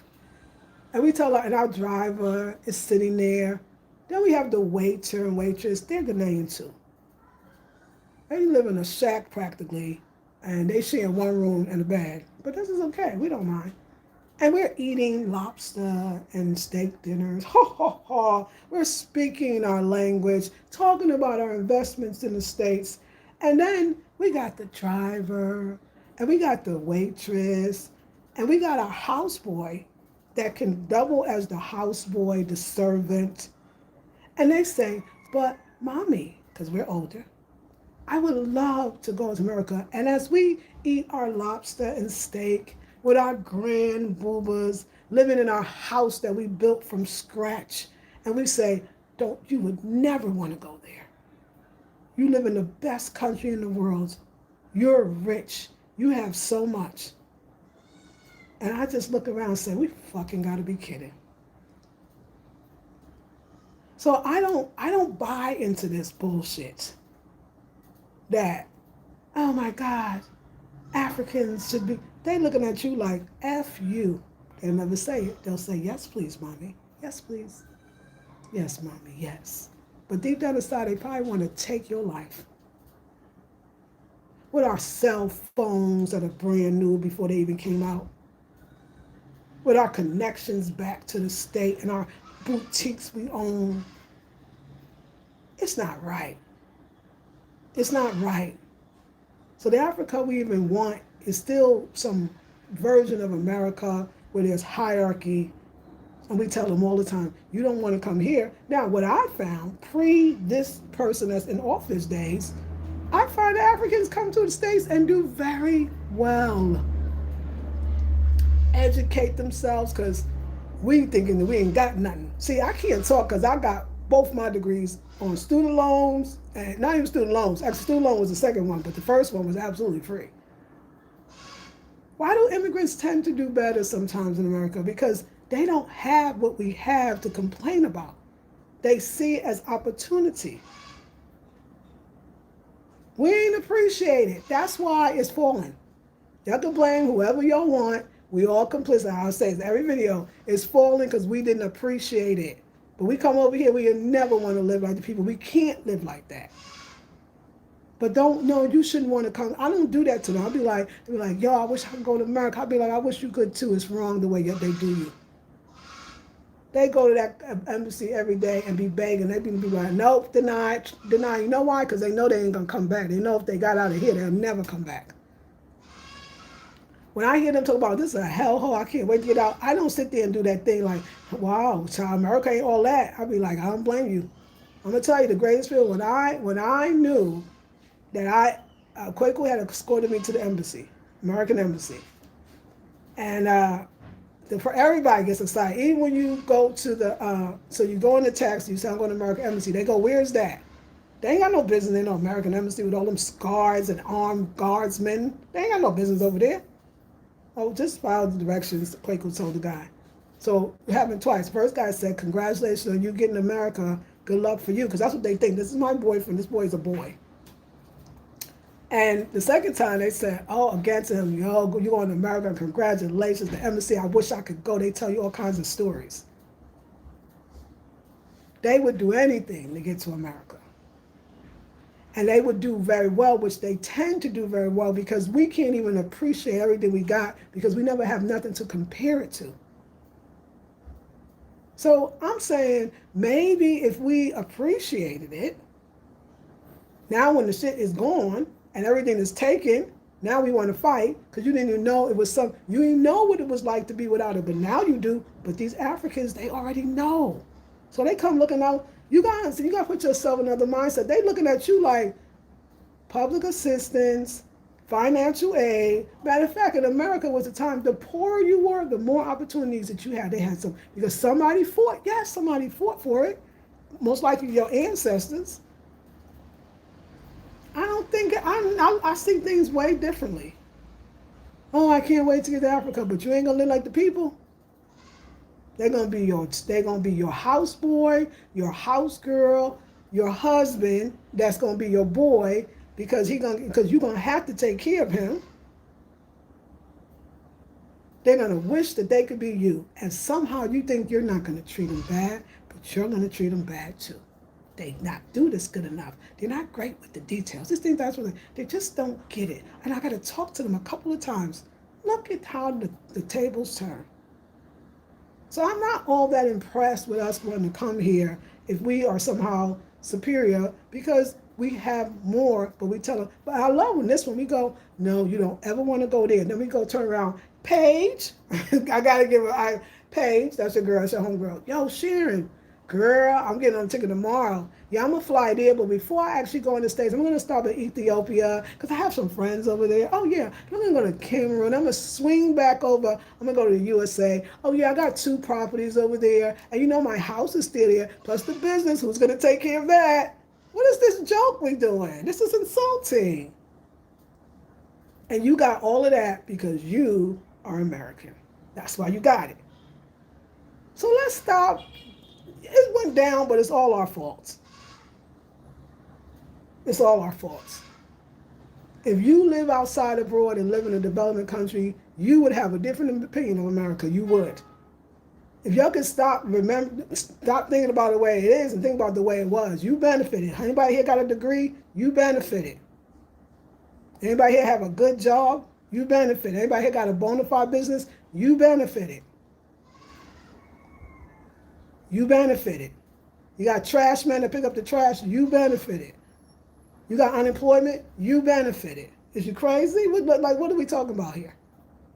I don't know. It's not that I'm trying to spring up the rap, but I'm just trying to say, can y'all go somewhere else and live like the people?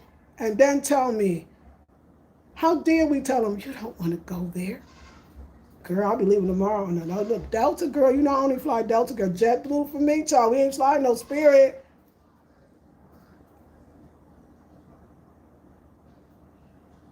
I just feel like it's so much depth in here, but we don't want to speak about it because we only speaking about it for So now it's like, they just took everything from us, and this was going down in the handbasket, and it very well could be. So I'm just going to jump ship because guess what? I'm American and I can do that. Do you know how much they want to jump ship? You know how much they shit is down to the bottom of the ground? You know how hard they have to work and never get up? But they can't jump ship. Do you understand? So this horribleness of this country you're talking about, just the jumping ship is because you are American and you can do it. You have a check that is connected to the red, white, and blue. You have that. And they don't have a privilege to jump ship. That's why they scam, they do the love romance, the marriage thing, whatever they gotta do. They'll swim in oceans and most of them will die. They will stow in cabins to get to this place that you talk about so bad. I don't know what else to say. I'm trying to help it out. I'm trying to put perspective over here. I'm not saying I think, yes, I appreciate it a lot more. I lived in this country for 6 years. I damn sure appreciate it. Let me say, so we get to the embassy and there's a line for the Americans. It was a very short line. I want to tell you about this. And a line for the Ghanaians who want to be Americans. Oh, the one for me, you just go through, you're an American, you don't have to wait, it's the embassy, everything works out. And they praying every day. Some of them come back 5th time trying to get in the country. And and then y'all just jumping ship on the bad boy. Y'all like, yo, it ain't fitting the way I need my thing to be. Y'all complain when everything was popping. and you complaining when everything's not. It's hard to talk to Americans about other ways of life because we come here and we do the same thing. I mean, grand boobas. We're like, oh, why the Africans don't dress African? Do you know what kente costs? And then to make it? I don't know why, because we're all African, because you got dollars. We're African. See, look how African we are. They don't even wear their own clothes, girl. They don't even like themselves. And you know they got a white Jesus. America got white Jesus too. They got a white Jesus, girl. People are colonized. I don't know what's wrong with that. And then with your privilege. But what I would like to see, if the American dollar plummets, or this joker cut us off on everything. I want to see how this gonna look. I hope it never happened, because I'm gonna be a part of it. But I'm at least looking at it critically. You don't want to have that conversation though. So you're gonna jump ship now, because your beloved, which never was, because you never was good when it was good. Some of you got pensions. Some of you got severance packages. Some of that military ones, y'all got it going on. Yeah, you paid for it. I'm going to agree. But you ain't going to get nothing for free. So you paid and you got. But it's a problem. I'm saying talk about what's going on and then talk about the solutions or what can we do. Because this jumping ship, some of these countries is about to close the door. You want to talk about getting up in that country, soon you're not going to be able to. What if I say that? And I'm not even going to project that. But the possibility that some countries are making more stiffer laws so your asses can't get back in, including me. Is this really going to be the solution? What happens when the door closes? What are we going to do then? What are we going to do then? I don't think we're, I'm not saying you shouldn't jump ship. I'm saying, wow, you benefited though. And jumping ship is a benefit. People here can't jump ship. I'm just trying to put some context, y'all, context. Yes, yes. So it's good to see you too, Justice, Love, and Peace. That's deep, but so true. Yes, they do. True, I see them living better than American here. So, dude, for sure. Wow, what a perspective. You see things as they truly are. Yes, Andrea. I know some who refuse to go back. That's right. They ain't going back. Wow, says Mira. Yes, thank you for this conversation. You are education inspiration. Thank you, Patrice. Thank you. Where are you from? I'm from New York. Are you a Christian? Oh, Lord. Oh, Lord. Let's get rid of that one right now, because I don't even want to get on y'all. I'm trying to be nice over here. Oh, Lord, damn, and you ruined it. You ruined it. Yeah, I think that you got to live a little. Even the people that scam, like, because a lot of romance scam going on here, I swear to God, I get it. Okay, so I want to go back to the feeling. So then I saw how easily I got through, when did my work, 2 weeks or so later, 3 weeks later, I got my passport, and my friend Kwaku says, I could tell you never coming back. And I said, oh, no, I'm coming back. No, you ain't coming back, and I don't blame you. And I swear I heard the hurt I felt for them, that I could just, at this point, decide, I don't like it anymore. I don't like it anymore here. I'm going to leave you Negroes just scramble on the ground and look for the crumbs, because I'm an American, I'm going home, so bye. But you don't really want to come with me because it's terrible over there. But bye. I felt something inside of me that said, what made me be able to be born an American and them not? Because that's the only thing that separated me from having choices and them not. I felt like, damn, could you imagine living in a country where you really want to leave but you can't? Ooh, child, it's a vibe that I cannot explain to you. And let me say this too. I ain't never been so proud to say I was American because I knew I wanted to go. And I got to that embassy and I had no reason for them to say no. You don't understand. I was about to say God bless America, but what's it called? Ray Charles version, by the way. Ray Charles version. Oh, America, America. Yeah, I was about to sing that song right there. I was about to sing that song. Because I said, wow, this is a real privilege. This is a real privilege that I can get a renewed I don't even have to go to the States to get my passport renewed, and I can use it to go back home. And they looking at me like, damn, I wish I had it like that. It's just perspective, y'all. It's perspective. If y'all live somewhere else for a long time, y'all too will be like, ooh wee, ooh wee, woo, ooh wee. Hey, Deetra, how are you? Hey, listen, people are complaining about the U.S. because of the president. I understand. The truth is, even though we can't stand him, our lives are the same as it was when Obama Biden was in office. Understood. People need to start acting like they are putting black people in concentration camps or house arrest. It's the same racism, but we still have due process and freedom. We still have the right to. Yes, we do. Yes, we do. Yeah. Thank you for that perspective. Oh yeah, I understand why they're saying that. I'm just trying not to say so because I know the powerful over there.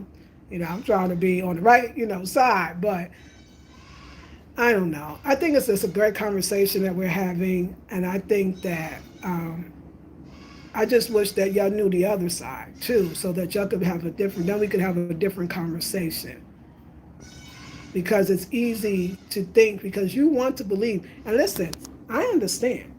I know that when you feeling desperate, you feeling scared, you feeling lost, I'm effing up the whole dream for you.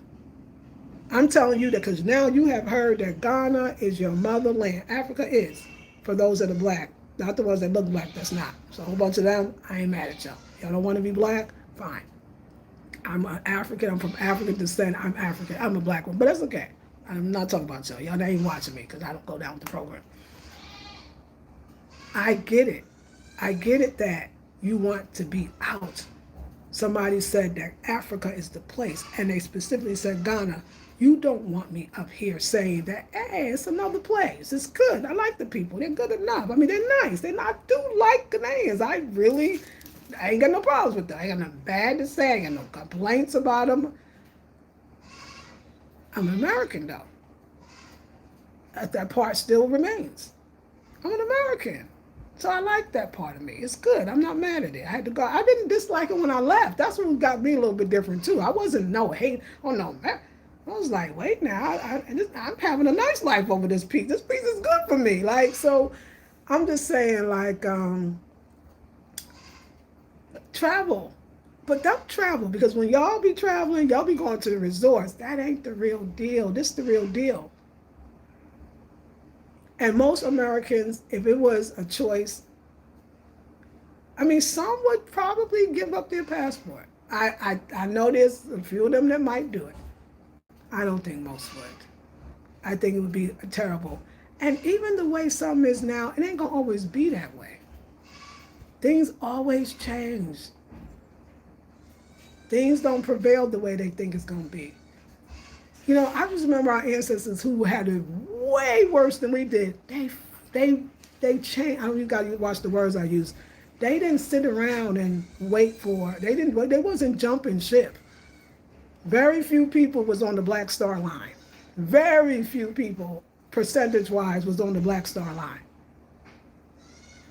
They didn't even see other places as an option. They saw where there was as their country. I mean, y'all know, look back in the history books, ain't nobody wasn't running and jumping ship. I'm saying you want to, go ahead, because I'm not there, but I didn't jump ship. But I might go there and be like, yo, this is too lot. I don't want to deal with it. But I'm going to still know saying that it's because I'm American, I can, and I'm going to thank God every day. I'm going to thank God every day for my privilege. Thank you, God. My ancestors did suffer, I ain't going to lie, but damn, they suffered so I wouldn't have to.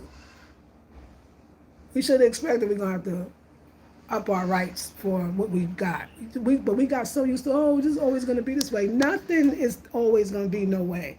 Nothing. We got to change our mindset. But that's how I say, I'm not too worried because I understand with the older people, we got more fear a little bit. Some of us, not all of us. The younger people, it's the youth that brings change. It's the youth that's going to turn us around. I'm relying on them. And we are supposed to give them the wisdom and the belief in where they're going and stand beside them and behind them. They in the front lines now. We got to change our vibratory frequency. That's why I'm doing that now here. I don't want to leave it here. I don't hate it here. It just ain't for me no more. I've grown. I got other work to do. When I think about going back, I'll be like, yo, I know I'm going back in the belly of the beast. Don't get me wrong. I know I'm going back to like, but let me tell you here. Now this is gonna be crazy. You see this? When I got this little, my life is predictable. I'll never be married to have a man. I'm about to die old ass lady because that's what they believe. And I got enough to eat, and I got enough. I ain't got much more than that. And so I fucking rather fight because at least I'm living. At least the blood will be coursing through my veins than to sit here and know shit is going on and I'm sitting here because I got enough to eat and a roof over my head. It's not a fuck enough. It's not enough. It's enough for y'all. It's not enough for me. So if that's what it is, then that's what it is. If I get caught there and can't go back, yo, that's the way it's meant to be. But I can't do this. This is a personal thing. We're not sitting up here getting tired and old. We're not doing it. We're not having dreams still within us. Y'all so scared of everything, y'all don't even dream no more. Oh, it's so horrible, I'm gonna run somewhere else. What about dreams? Didn't you have dreams before this happened? Didn't you have dreams before this man sat on the chair? Then you have desires, then you want more. Then you have fantasies. What's gone? All of it's gone? I can't. So I can't hang out with you on that. So let me do my thing. James Brown said, let me do my thing. And y'all watch or not. It's okay. But I can't get up with that. So we out. I ain't going to Cameroon. I ain't going to the rest of the places. I loved Africa. It was amazing. It was great. I loved it. It's already done. It's in the past. We loved it. We ain't got nothing wrong with it. Anybody said nothing bad. I know so many Africans that don't plan on ever coming back, and some coming back only when they die, before they die. And that's beautiful too. You know how they treated when they come back? You know how they treated when they come back? They treated just like you. They're rich. They should support the whole family. Sometimes the language, they don't speak it the same way. They change because now they realize, I got to treat my woman a little differently with 5 kids. I got to be there I got to actually take care of the kids. I got to hold them. I got to nurture them. I got to put them on my back or my front. I got to be a part of this family. I got to treat her differently because we're not in Africa. That stuff will not work the way they tell me how I should be treating her. No. We're partners now. No, when I go back, everybody thinks I have anything. It's not realistic that I could take care of the 20 to 500 people in the village without I'm expected to do that. It's torture. It's absolute torture. I don't even want to tell you why they don't even go back to their villages, a lot of them, and they're very smart not to, because you don't know what desperate people will do. You're glamorizing the hell out of this place, and it is very deep. First, people used to say, you know why people don't come to Africa? That's what people used to say to me, conversations I had here, because they don't probably advertise it. Well, I would love to say, Mr. Balfour, they are probably advertising it now, and this can do no wrong. It is the greatest place ever to be, and everybody will find a solace here, and it's not even true. But because they have advertised it that way, we all running over here, and I think you should come if you want to. I think you should enjoy it if that's what you want to do. It ain't even, I got a problem with Africa. I've just seen it, I've experienced it, I would like to experience something else. I would love, like everybody else, for the USA, the red, white, and blue to be exactly the way it was when I left too, even better. I would love that too.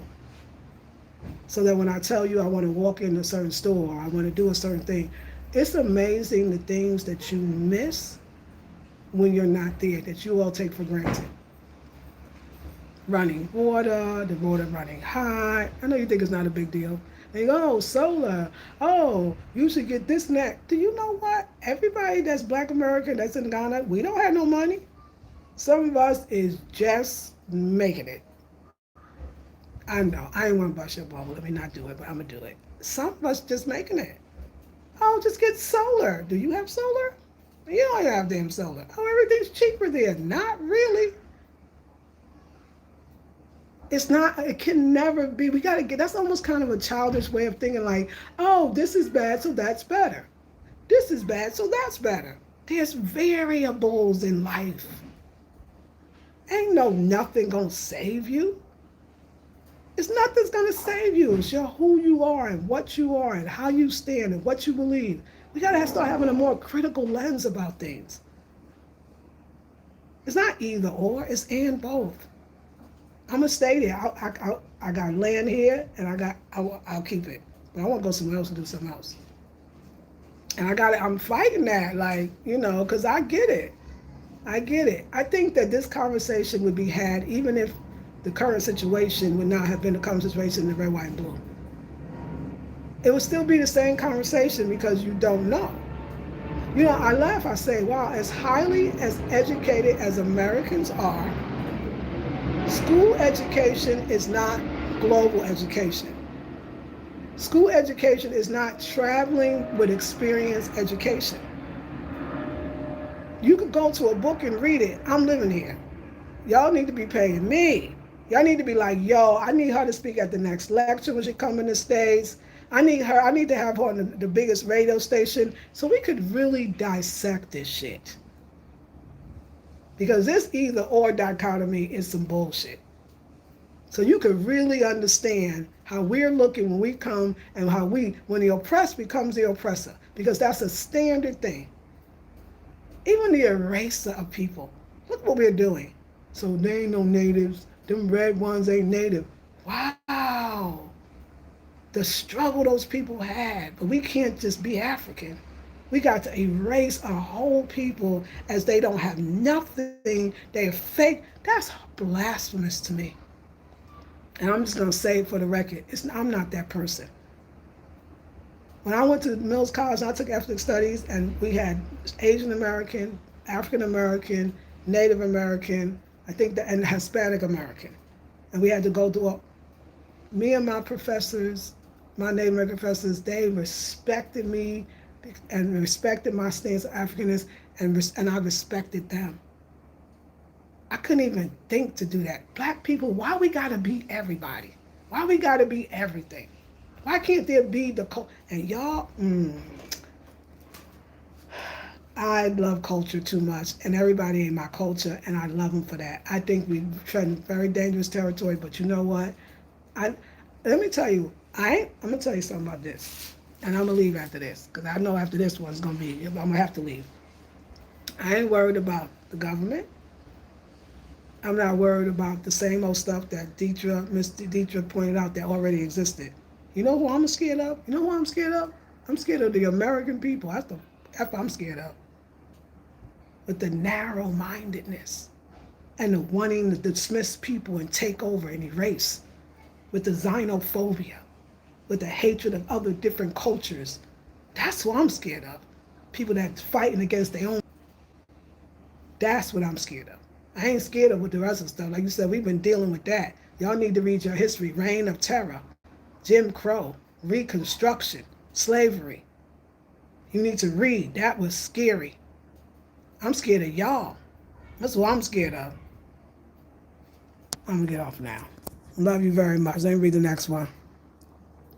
Yes, right. Nothing stays the same. Nope. If you are struggling here, you have food bank. Thank you. Let's talk about it. Food banks, food stamps, rescue mission, help with housing and utilities. Housing and food is ridiculous here, but there is still a lot of support. Exactly. You have none of that here. You just they'll walk over your ass over the street. Nothing. So just let's have a little respect. Yes, a lot of people don't educate on what's outside of America. They don't themselves. Yes. So, you can talk about it bad. I'm with you. I'm just saying, what's the alternative? Everybody can't run. So you okay with people that can't get out? This is kind of cold. I'm out. Nah. Sorry, you couldn't make it because you don't have enough. Sorry. I think we got to do better. It's a nice conversation. I love you with all my heart. You can support. You can support us by taking my classes, my courses, do one-on-one consultation. It's my job. And spending all this time with you. If you want to donate, I think the link's in the description box. I'll check it. Right now, I got to go eat. But I love you with all my heart. Thank you for having a good conversation. And for the rest of y'all, think bigger. Think bigger and give thanks. Just go to bed. Everybody can do this. Listen, I'll spread love and peace. Go to sleep with the thought of, I'm so grateful to be born where I'm born. I'm so grateful to be where I live. I'm so grateful to be born in the United States. If that's wherever you are, be grateful. You could go other places, it's your right. But just stop talking so bad about a place that did a lot for you and that other people don't have the opportunity to have at all. And then be grateful when you do leave that I have the privilege because of who and where I am that I can. But don't hate on the place. The people, it's okay. You can hate on the people. Hate on the people. Hate on the place. I'll see you in the next one. I love you with all my heart. Peace and blessings.